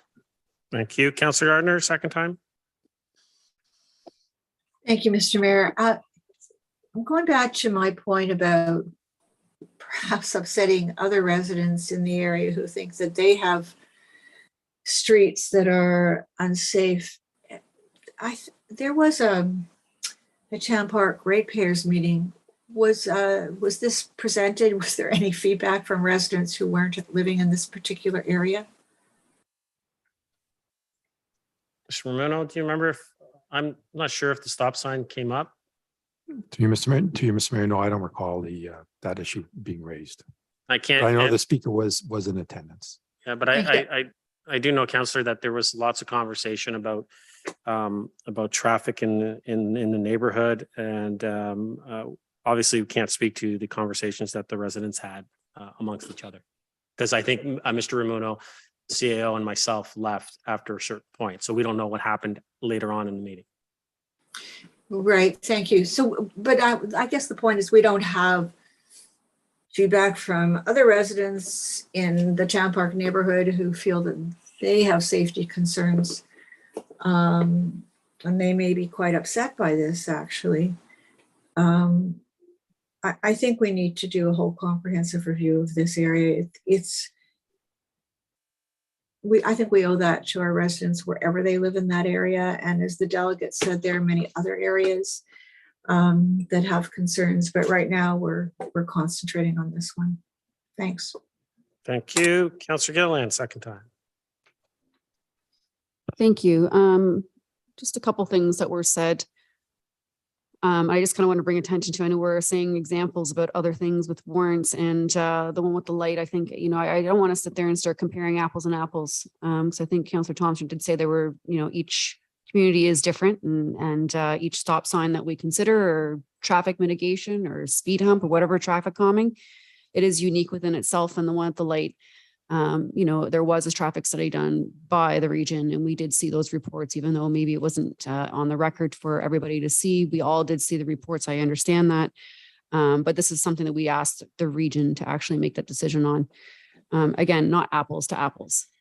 Again, like in my 20 some odd years as a resident, 25 years as a resident, and I've advocated for stop signs before. I know staff said that I needed to go out. I had to knock those doors. I had to ask. I had to say, like, should I have a stop sign? Should it be a speed hump? Should it be chicanes? I did all that work, and it took a while. And I really quickly realized who really wanted it, who didn't. And, you may think that the problem really is one way, but once you start knocking doors, you realize, oh, maybe you didn't really have all the facts.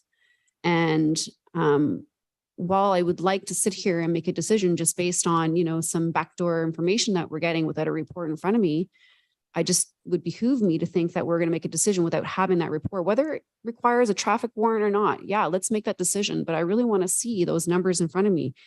Through Mr. Mayor to Mr. Ramuno, I know Councillor Humphreys had said that if we were to approve this tonight, that, if the warrant wasn't met 80% of the support, does that mean that we're arbitrarily not going to install it? Because the way I'm reading the direction right now, it says staff to be directed to install it. So, I mean, if that's the case and, it didn't meet the 80% support on the street prior to installation, does that mean that it goes to a halt and comes back to council for council consideration? Like, look, I'm all for traffic, slowing down, safety, install it, if we make that decision, but I'm just having a hard time without all the information in front of me in a report. Mr. Ramuno? Through you, Mr. Mayor, if council provides direction to staff to install the always stops, we'll certainly implement council's decision. Council? We will also send out notices to the area residents if required. Councillor? Thank you. As far as the Ratepayers Association, I know I haven't heard anything from them as well, but when I did speak to a lot of the residents in the area, I know traffic was a concern. And I know one of the big reasons was because of the development that was going to potentially occur on Bursey Street and Edward Street from all the unaccounted property by Metrolinx, and also at Aurora Town Square, and how we haven't had a proper traffic study done. Which is why we did bring it up in the official plan review to ensure there was a proper traffic study done. I think, according to Councillor Gartner's point, an overall assessment of that area and traffic and how it carries, I think would be a fulsome and responsible way of addressing the future of that area. Again, like I was saying before, I love the idea of putting, there a stop sign at Connaught. I feel like since Mr. Ramuno, through Mr. Mayor to Mr. Ramuno, you were spewing out some numbers, like we had some numbers already. Surely we can get a report between now and July 5th. It's only a week away. We have added agenda items at the last minute.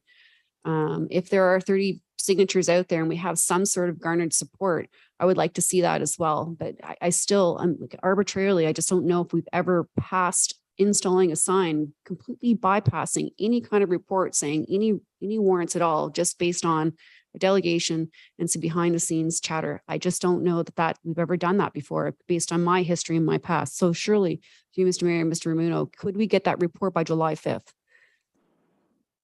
Mr. Ramuno?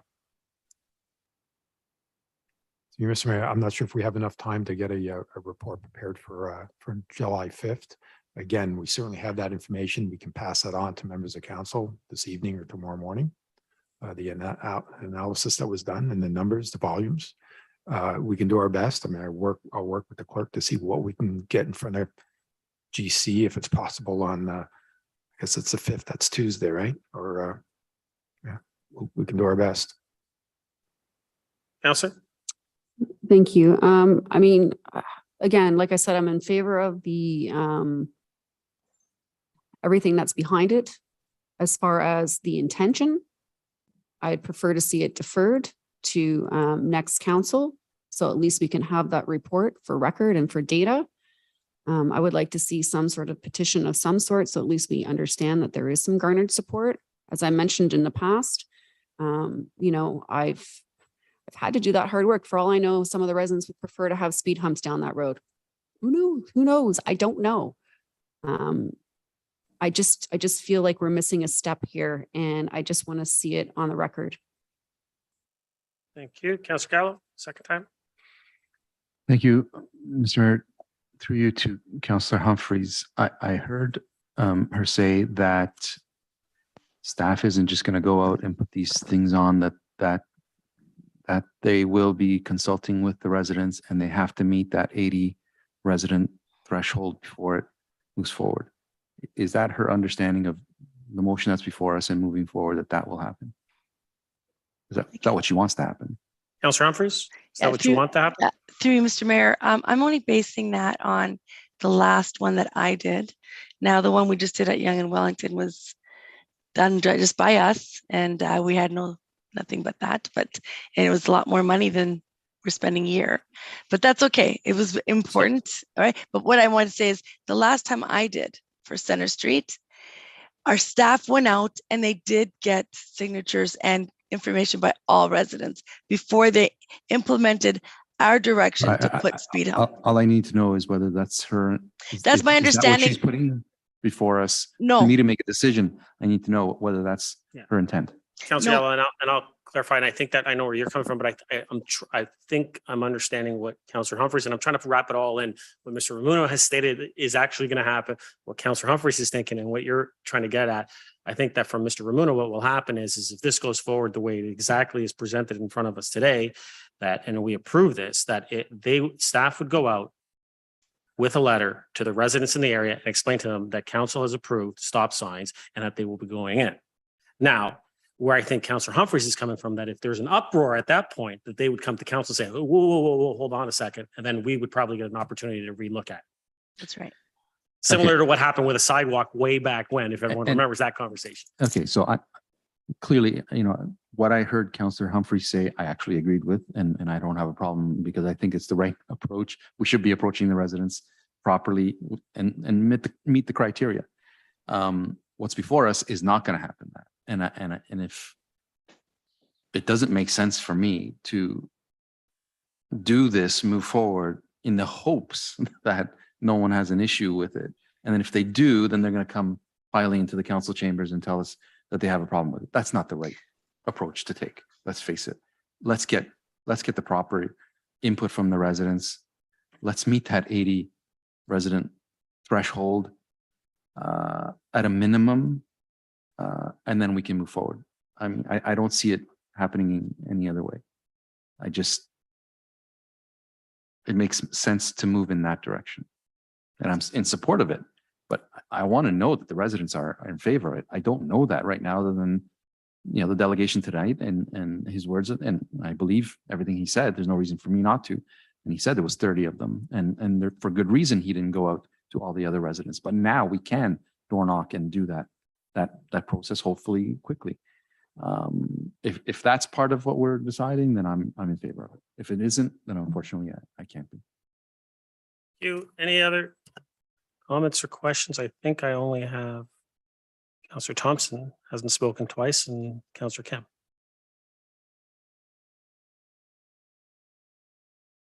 Councillor Thompson, second time. Thank you. I guess through to Mr. Ramuno. Mr. Ramuno, if we amended the motion to include this piece, which seems to be the stumbling block about confirming the residents in the area, or the vast majority are in support of it, what kind of timelines are we looking at in terms of them going out and circulating the notice and confirming that the majority favor the stop sign at one and or both? Mr. Ramuno? It sounds like the resident has done some of the bulk of the work. Staff could work with him, and I'm sure we could have that completed by over the summer for September cycle. Yeah, I guess what I'm trying to do is move things forward. I was thinking of just amending the motion, just saying that staff be directed to install the four-way stops at the following intersections once we've confirmed the majority of the residents supported, as per whatever the number is.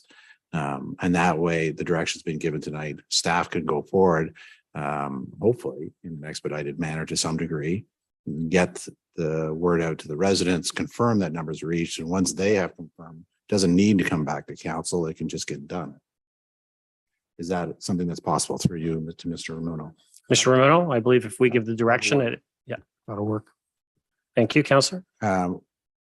It is Councillor Humphrey's motion, and so, the final word goes to her, but I guess in an effort to get the majority of council on side with this motion, perhaps we amended just to put that caveat in that staff be directed to install the four-way stops at the following intersections once the residents, whatever that threshold number is, On the street. we get confirmation that the residents are in support of the stop sign at such and such intersection. And that way the direction's been given to them to move forward. It can address some of the concerns by members of council. And given that, the cycle over the summer gets challenging, it won't unduly delay the installation of the stop sign. So I'll let Councillor Humphrey speak to it, but otherwise I'm happy to move forward that amendment, or she can do it herself. I see Councillor Humphries was shaking her head, yes. Please, yeah. Mr. Clerk, can I do a friendly if both are okay with that? I mean, we're just adding in that one caveat. All right, Councillor Kim, you okay with that? Councillor Humphries, you okay with that? Absolutely, yes. Thank you. Okay, so we'll add that in as a friendly then. We'll get that up on the screen in a second, just so everyone can see it. Perhaps Councillor Mr. Thompson, did you want to continue? You still Just have the perhaps floor. Mr. Ramuno can provide the exact number or whatever that percentage is. So that can be, And that can be included. clear Yeah, within the motion itself that is the threshold that needs to be reached. Otherwise, yes, it comes back to council, or the residents come, or Councillor Humphries comes Yeah. back. Mr. Ramuno, Through you, Mr. Mayor, I believe it's 80%. 80%. Thank you. So that, Mr. Clerk, can you put that in? Yeah, 80%. Once the threshold of 80% Once the has been threshold of confirmed, 80%. met or confirmed. Met or confirmed. Yep. Councillor Thompson, you still have the And- floor? Nope, just hopefully that, addresses some of the concerns that were voiced tonight. It allows for us to move forward, get the stop sign approved if council agrees in the majority, and will at least indicate that the vast majority of the residents in the area support it as well. Okay, thank you. There's no amendment.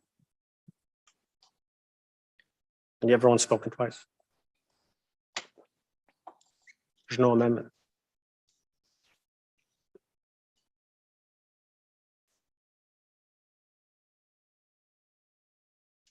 I'll go Councillor Kim first because he needs a second time. Councillor Kim? Through you, Mr. Mayor, to Mr. Ramuno, how are we going to verify that 80% threshold has been surpassed? Did you say, I know in the past we had staff knocking on doors, or in some cases we sent out letters. Can you confirm how that threshold will be reached, please? Mr. Ramuno? Through you, Mr. Mayor, I think, our traffic analyst has done this, quite a few times. I think it's a combination of, knocking on doors, taking the survey that was completed by the resident. I think he said he's already at 30%, and we'll ensure that we've got the study area, and we'll capture all those homes that will within that catchment area. And again, we'll send out notices and door knock with support from the resident, the speaker this evening.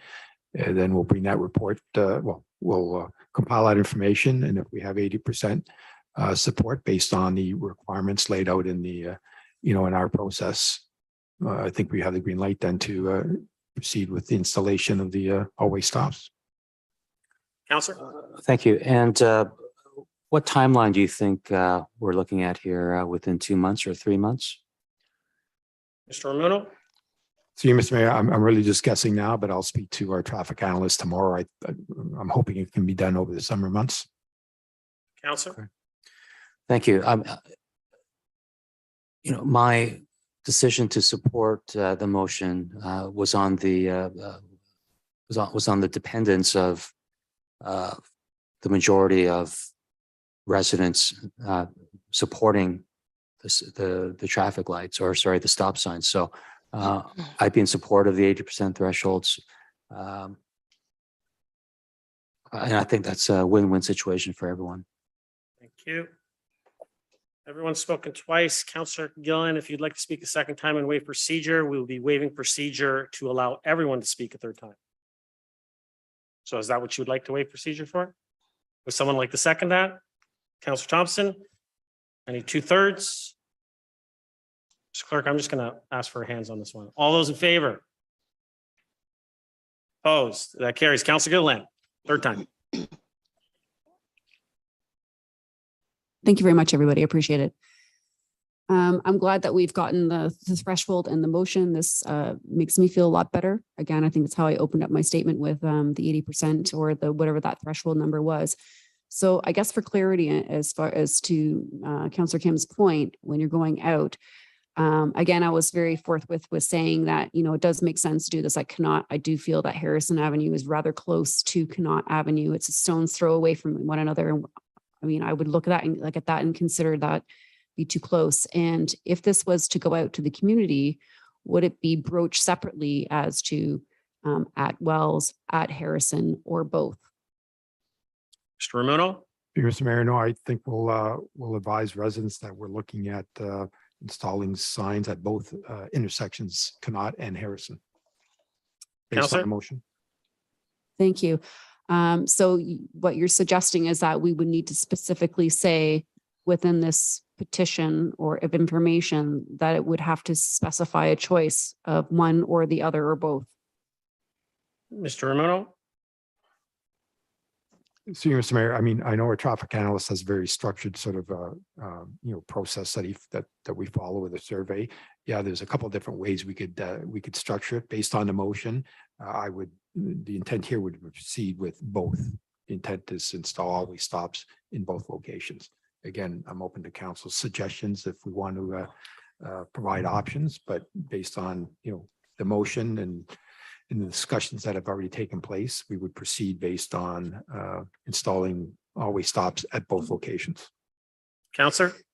Thank you. Okay, so with that clarity, I would prefer really just to offer either like as like one or the other or both, just to get a real picture of what the residents want.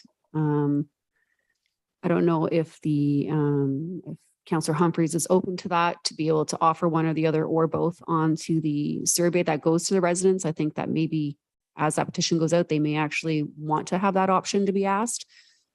But I would like to see that kind of an adjustment if that was something that Councillor Humphrey was open to.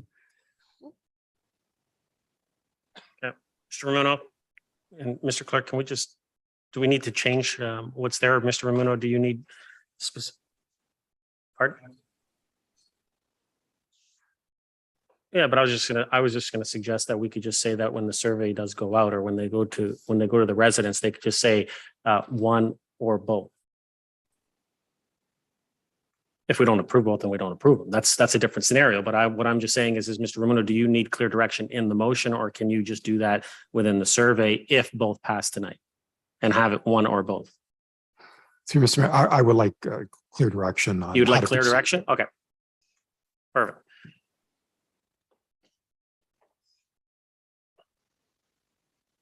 So we'll ask to be split, but I'll need a third clause then just to ensure if both do pass, that we do have that stipulation and to give that clear direction to Mr. Ramuno and staff in regards to the survey to make sure that it's done for both if both pass. Okay.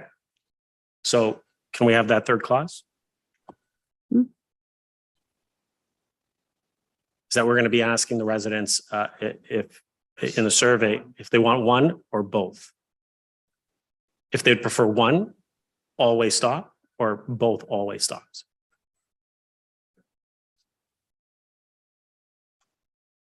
Within the survey. So I don't know how you want to word that. I'll let you work on that. So we'll have that clause there, but I'm just going to let's do the vote on the first two. Okay. And then we'll see if we need the third one, because we're going to vote on that separately regardless. And the clerk will get that up on the screen for us. Okay. Splitting. 1A, 1B.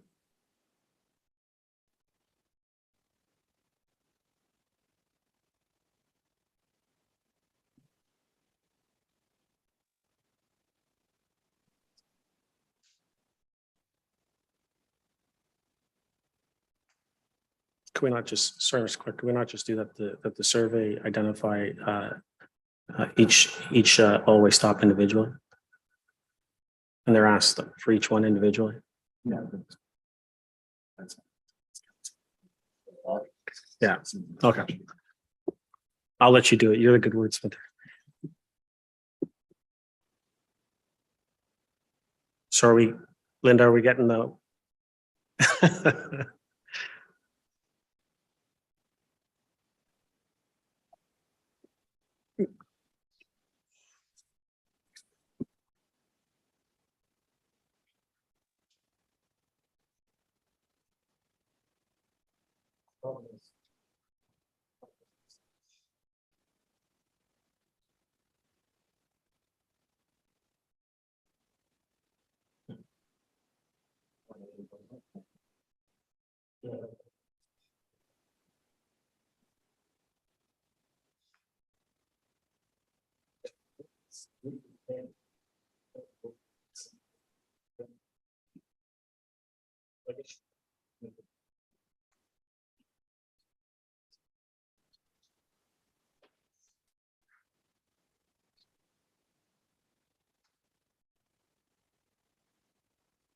Yeah.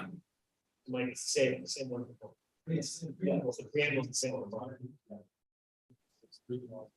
It's three, yeah. So there's gonna be three clauses, and two of them are gonna take identical.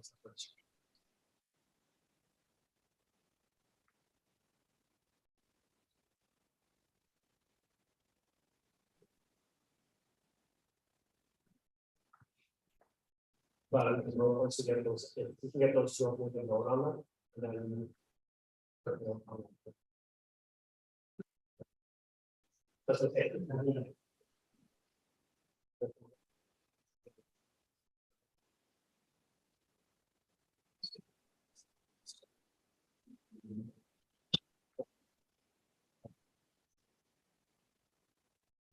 No.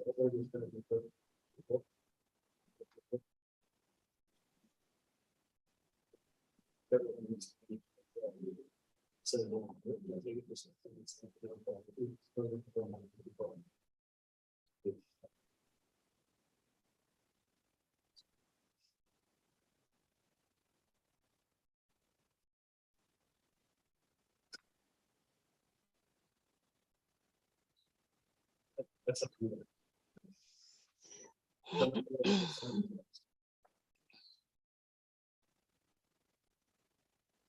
Councilor Gardner, did you want to speak a third time?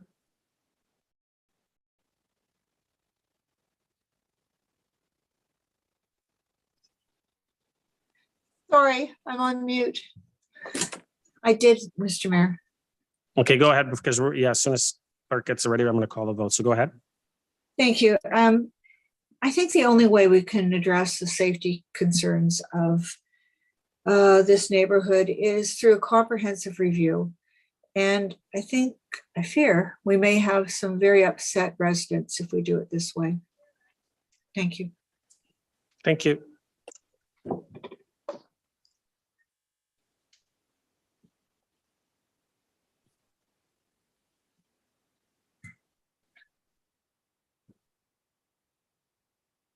You got it?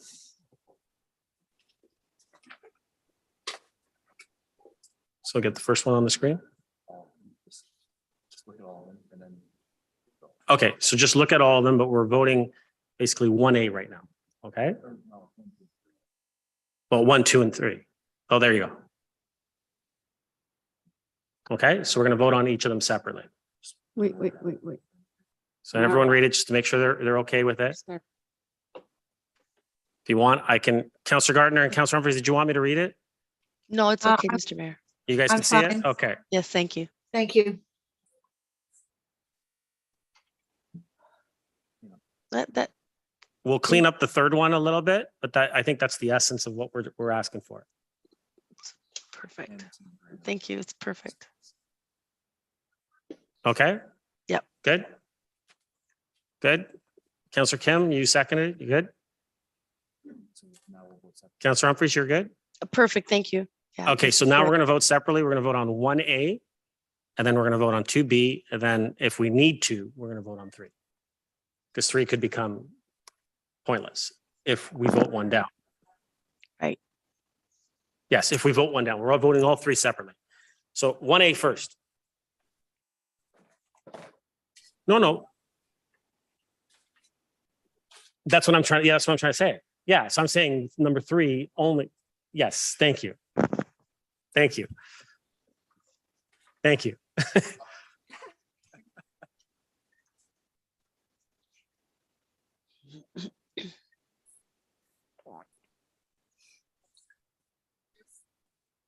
But they are separate.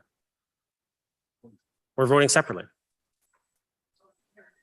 Yeah.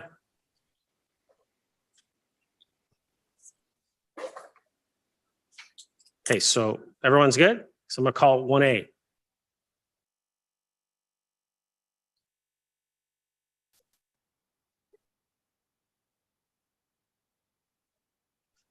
I'm calling the vote on 1A. And this is for Wells Street and Connaught Avenue.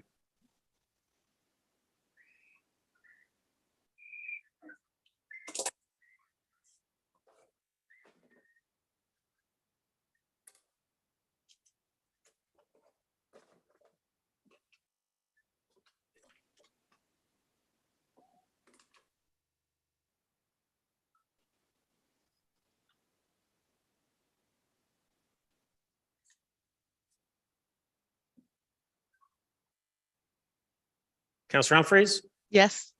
Thank you. That carries. 1B. Oh, sorry, 2B, or so 2.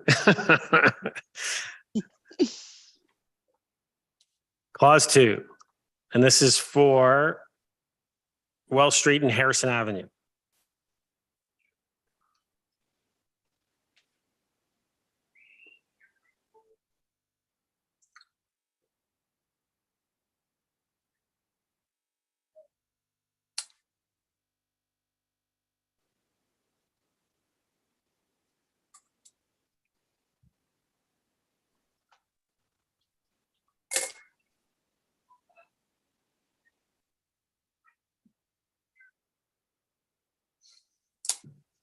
Councillor Humphreys? Yes. Thank you. That carries. Clause number 3.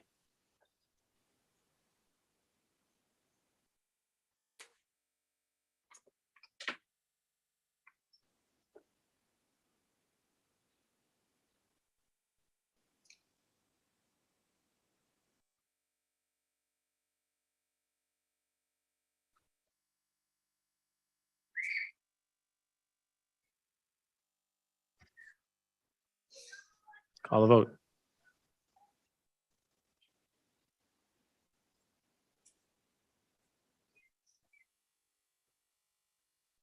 Councillor Humphreys? Yes. Thank you. That carries. Houses. We are past 9 o'clock. We are supposed to take our health break. Does everyone want to just continue? All we have is new business and our bylaws. Or do we want to take the health break? Continue? All right, let's go. New business. Councillor Geller. Councillor Thompson. Really? Yep. Two quick things. Just following up on our conversation through you to Mr. Ramuno.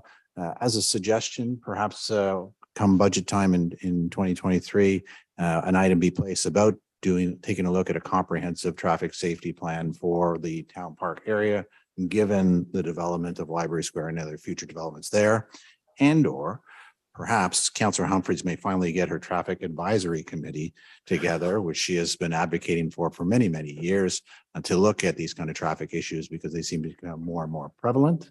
And perhaps we do need a committee for that. So that's it. Awesome. Oh, sorry. I'm not on mute. Thank you, Councillor. I believe Mr. Ramuno has taken that down and taken that into advisement. Thank you. Anything else? Councillor Thompson? Councillor Kemp? New business? Councillor Gillan, new business? No? Councillor Gardner, new business? Thank you, Mr. Mayor. Following on this discussion tonight, I'd like some advice from council, from staff. How would we do anything to do with traffic calming on a street like Henderson? There are complaints from Bathurst all the way to the metro about noise and trucks and speed. So on a road like Henderson, how would you go about? I know how you could do the warrants, but how would you go about getting participation from the residents to have that majority? Mr. Ramuno? Yeah, through you, Mr. Mayor. No, it's a good question. I'll have to look into that with our Thank you. traffic analyst. Thank you. I didn't expect an answer now. Thank you very much. I'd like to compliment town staff on the new anti-idling signs. They're just excellent. And Mr. Mayor, I have to ask again, I don't think I got the reference for the Presto card program for the Ukrainian residents. Did it not get sent to you? Did I don't not get that believe link so. to you? Okay, I don't- apologize. I'll make sure it gets to you this evening. Okay. Thank you. And I didn't see it online. Thank you. Okay. I guess that's all. Okay. Thank you. Councillor Humphreys? New business? Yes, to you, Mr. Mayor. Just to add on Councillor Thompson's point, very excited. I think I wanted the Traffic Advisory Board, Safety Advisory Board back for 8 years. And I think that's exactly what we need again for an overall traffic safety master plan. Maybe not just for Town Park, we can start there, but I'm very happy to hear that because I think things are changing quickly and it will help us instead of being reactive, we can be a bit more proactive. But thank you for that. And just a quick question through Mr. Mayor to Mr. Downey, if he's here. Are we still on track for the bridge construction on Cousins Park? Just wondering about that. I had some neighbors asking me about that the other day. It's Mr. Downey? Through you, Mr. Mayor, me off Royal Road.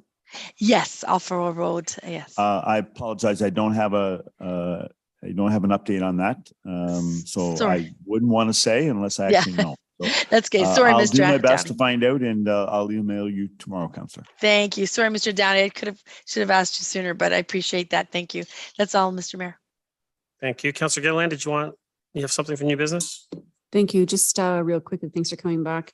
To you, Mr. Mayor, to Mr. Ramuno. I know there was some email exchanges earlier about some of the construction on Walton Drive. And I know that some of the residents on Birch Court were not exactly happy with the fact that there was some heavy machinery that was there and has been left for several days. And I guess their major concern was that, well, it's stored there.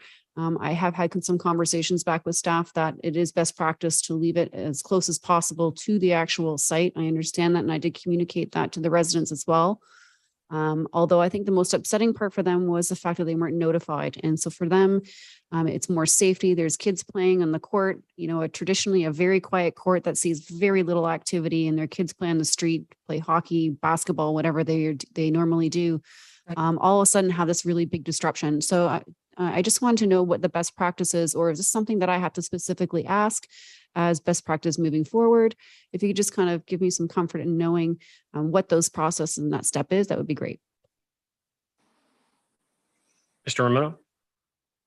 Certainly through you, Mr. Mayor. No, I think that in that situation, I don't believe the Birch Street residents may not have received individual mailouts advising them of the construction ongoing along Walton Street.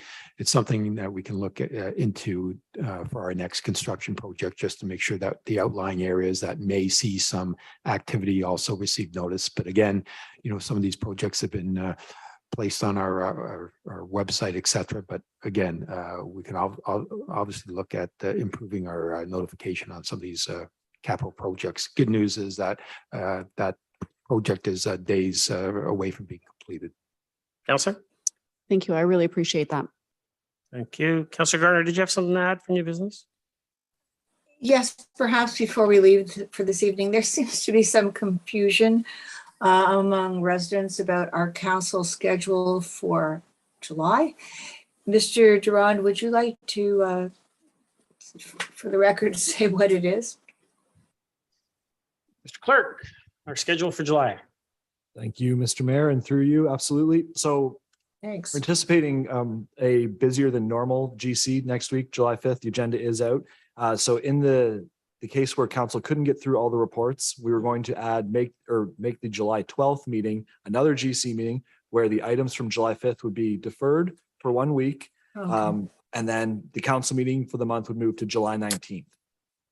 So Councillor, we will either have 2 GCs and a council, or we'll have 1 GC and a council, depending on the efficiency that we have at this table here. Thank you. So the residents can expect 2 council meetings in July.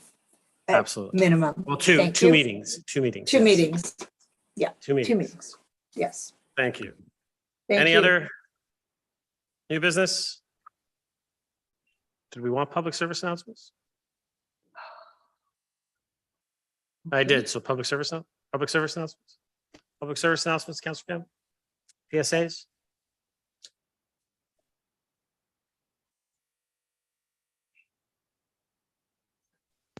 Hello? There's lots, and I'm sure you're going to probably rhyme a lot of them off. So I'm going to try and pick the ones that I feel that you're probably not going to want to miss. I just want to throw it out there because a lot is coming up in the next few weeks. And if we don't have as many meetings, this is really our only opportunity to talk about them.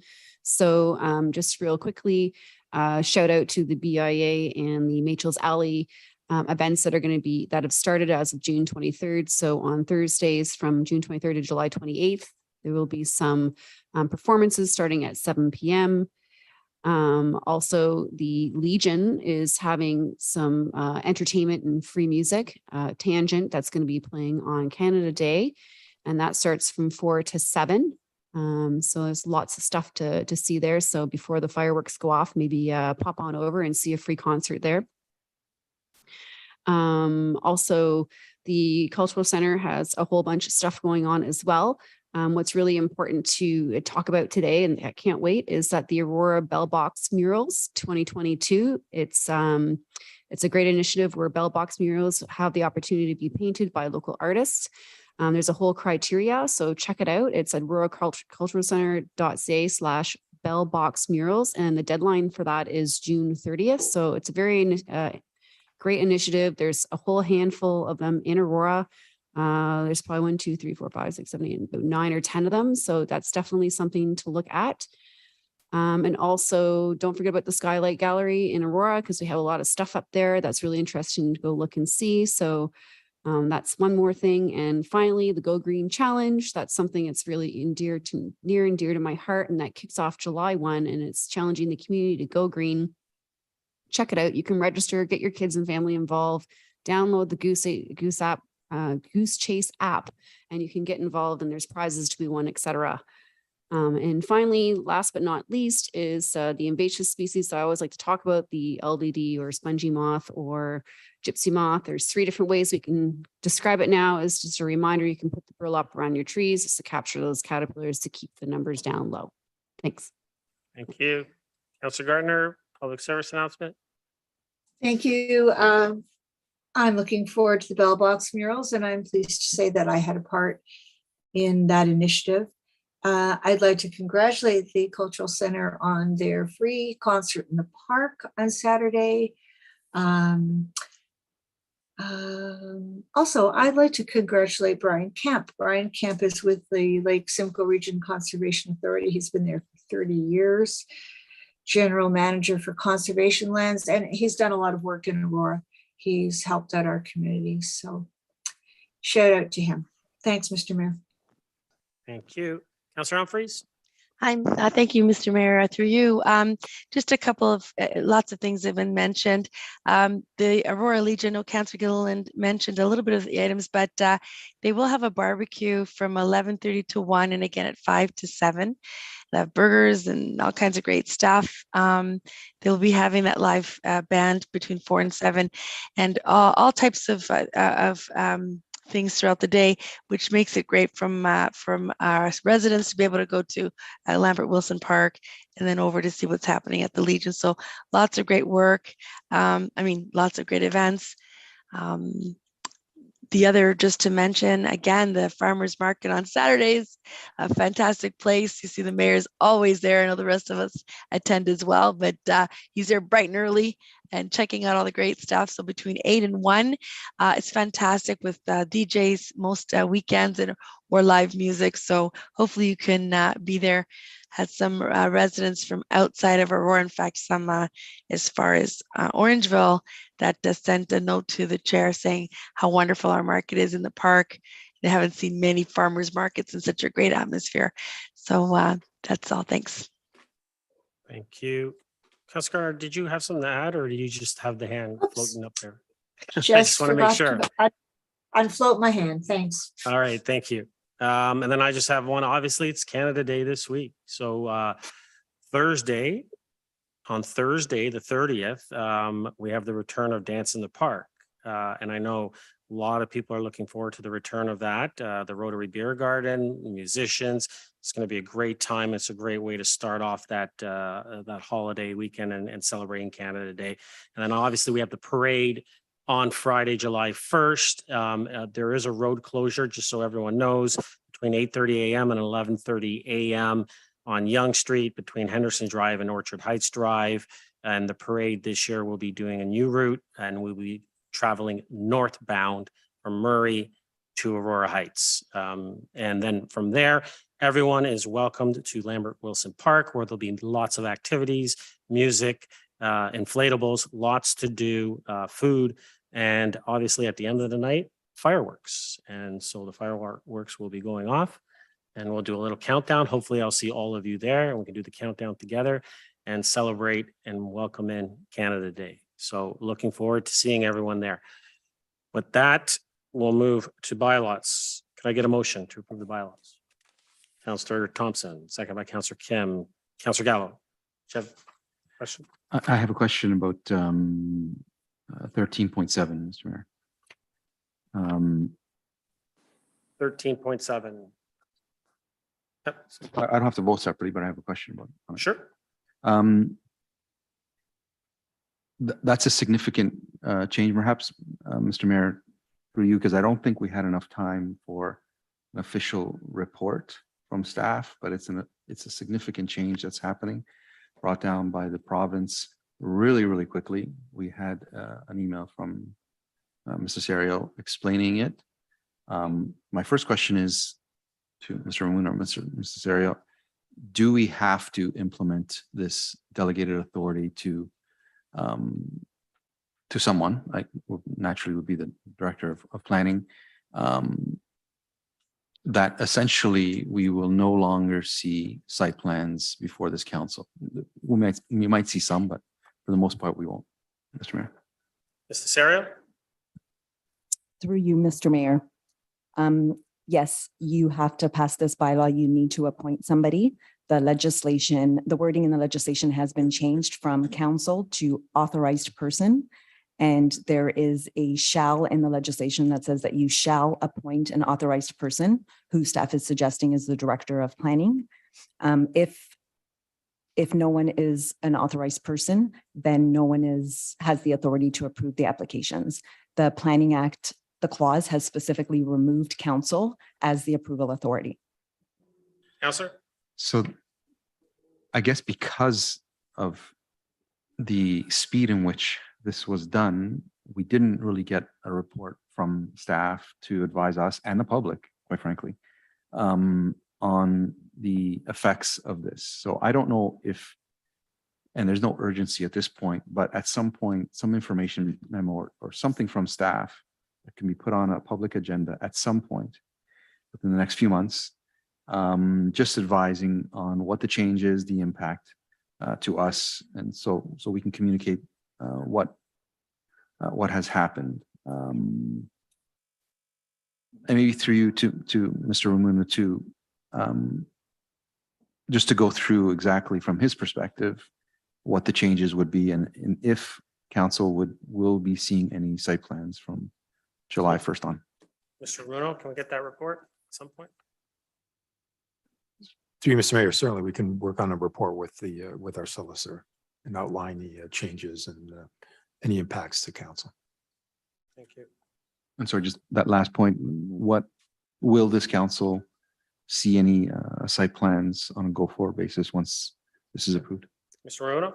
Certainly through you, Mr. Mayor. No, based on this legislation, all site plans will be delegated to staff.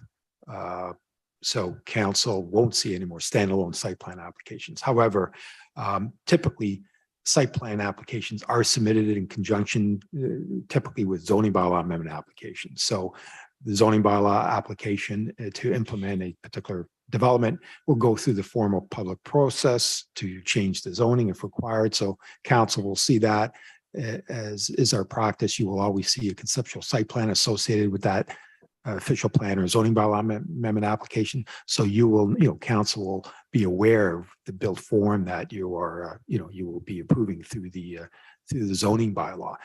But the actual site plan approval, currently, the bylaw that was amended a couple of years ago delegated most employment area site plans to staff, and so those are processed at a staff level, where we will continue to complete our reviews, circulate those applications ensure that they conform to the zoning bylaw and they're good planning. And we will sign off, staff will sign off on those plans. What I'll continue to do on I think a quarterly basis or a semi-annual basis, staff have been providing a information report to council identifying those site plans that have been approved by staff. So moving forward, we'll obviously continue to prepare those reports for council with those details, what the application is, and when it was approved by staff, et cetera. But again, you will still be seeing sort of conceptual site plans when they're associated with an official plan or zoning bylaw amendment application. But you won't be the approval authority for the site plan. Councillor? So I guess that's good. Any zoning amendment applications, we'll be seeing those site plans.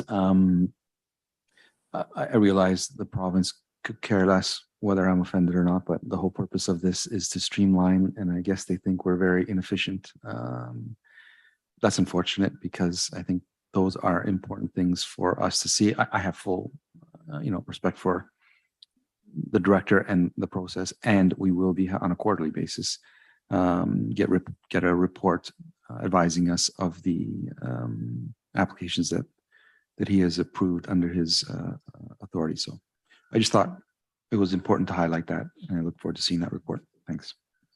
Thank you, Councillor. And I can tell you that a lot of the mayors, also the region, were opposed to a lot of the things that came within that bill.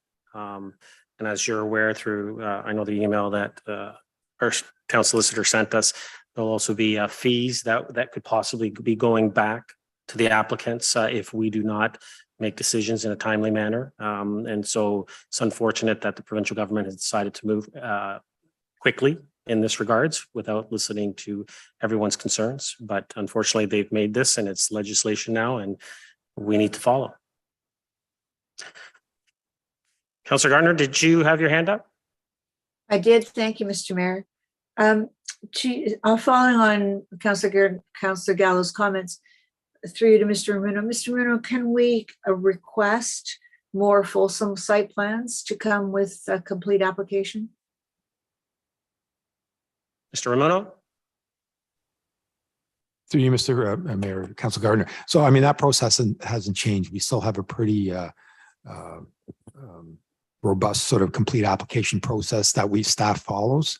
So we do get complete applications. We won't accept an application and the clock won't start ticking unless staff is satisfied that we have all the material required, any background studies. So that process isn't changing. Thank you. Follow up. You mentioned conceptual site plans, so there can be quite a difference between a conceptual site plan and what actually happens. So I'm just referring to perhaps we can have some more fulsome site plans come to us, as we won't be seeing them in the future. With respect to another bylaw, it's the fences for pool enclosures. Would this be Ms. Van Leeuwen who would be in charge of this? Yes. So, Ms. Van Leeuwen, through Mr. Mayor, Ms. Van Leeuwen, I noticed that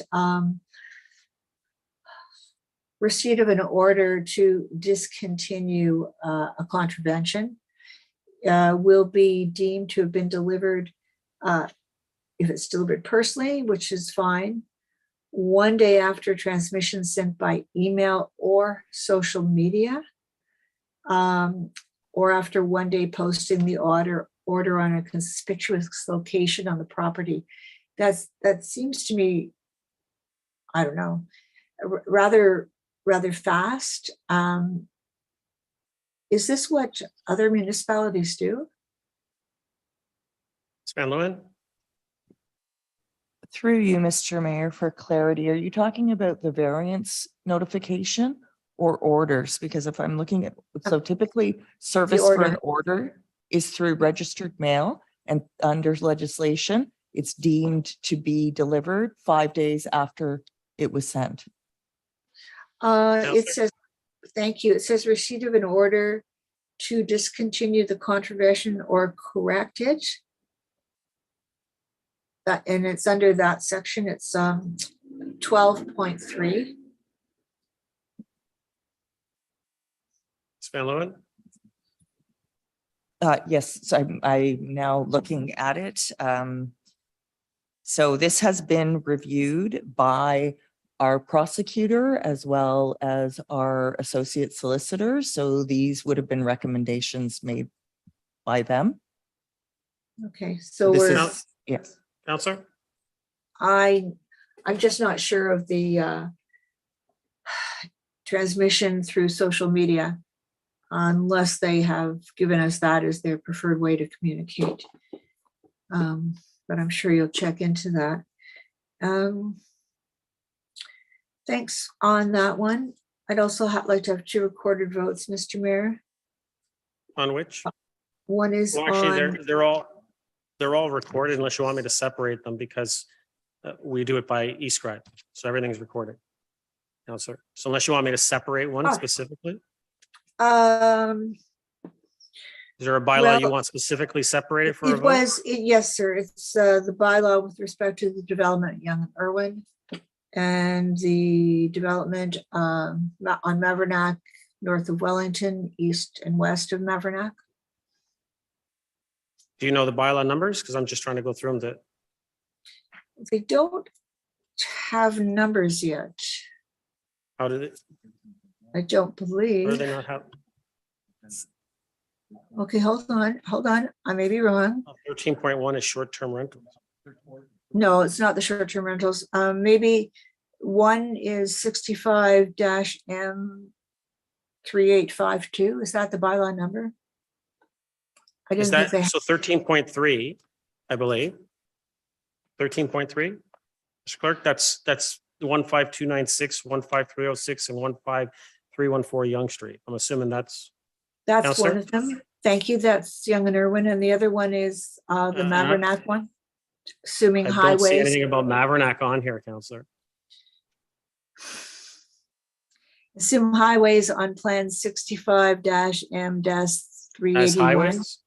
Yeah. Okay, so I'll separate 13.8 for you. So we'll do all of them. Well, actually, we'll do all of them except for 13.3. And we'll separate in 13.8. Okay? Thank you.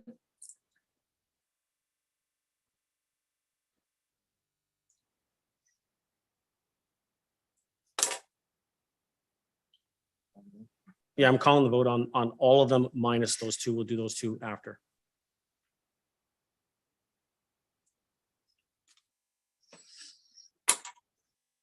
Does everyone understand what we're voting?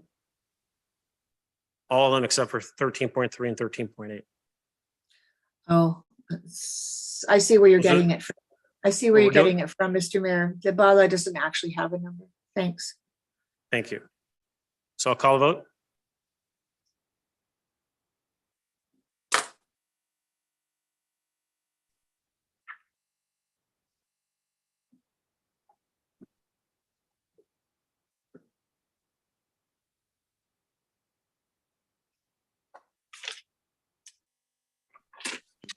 Councillor Humphreys, Yes. thank you.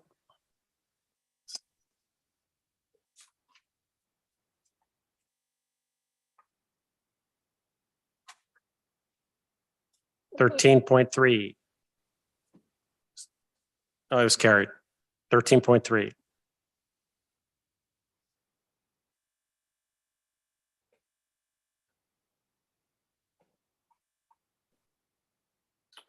That would be the Young and Irwin development. That would be the one on Young Street, Councillor. Thank you.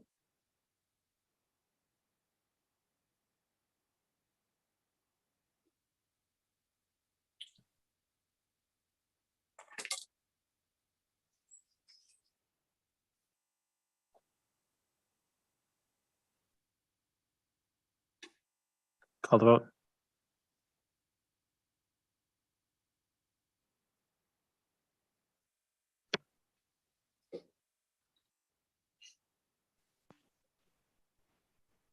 Councillor Humphreys, Yes.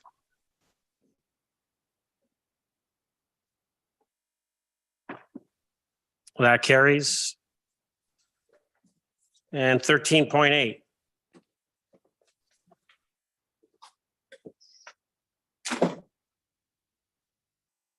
That would be the lands law, east and west of Mavernack, north of Wellington. Mhm. Thank you.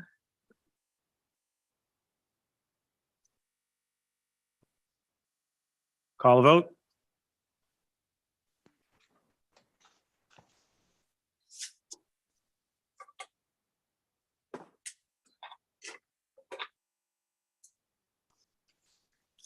Councillor Humphries, Yes. thank you. That carries. Confirming bylaw. Someone like to move that. Councillor Thompson, Councillor Kim, all those in favor? Opposed? That carries. Motion to adjourn. Councillor Gilliland, Councillor Thompson, all those in favor? Opposed? That carries. We are adjourned. Thank you, everyone. Enjoy Thank Canada you. Day. Yeah.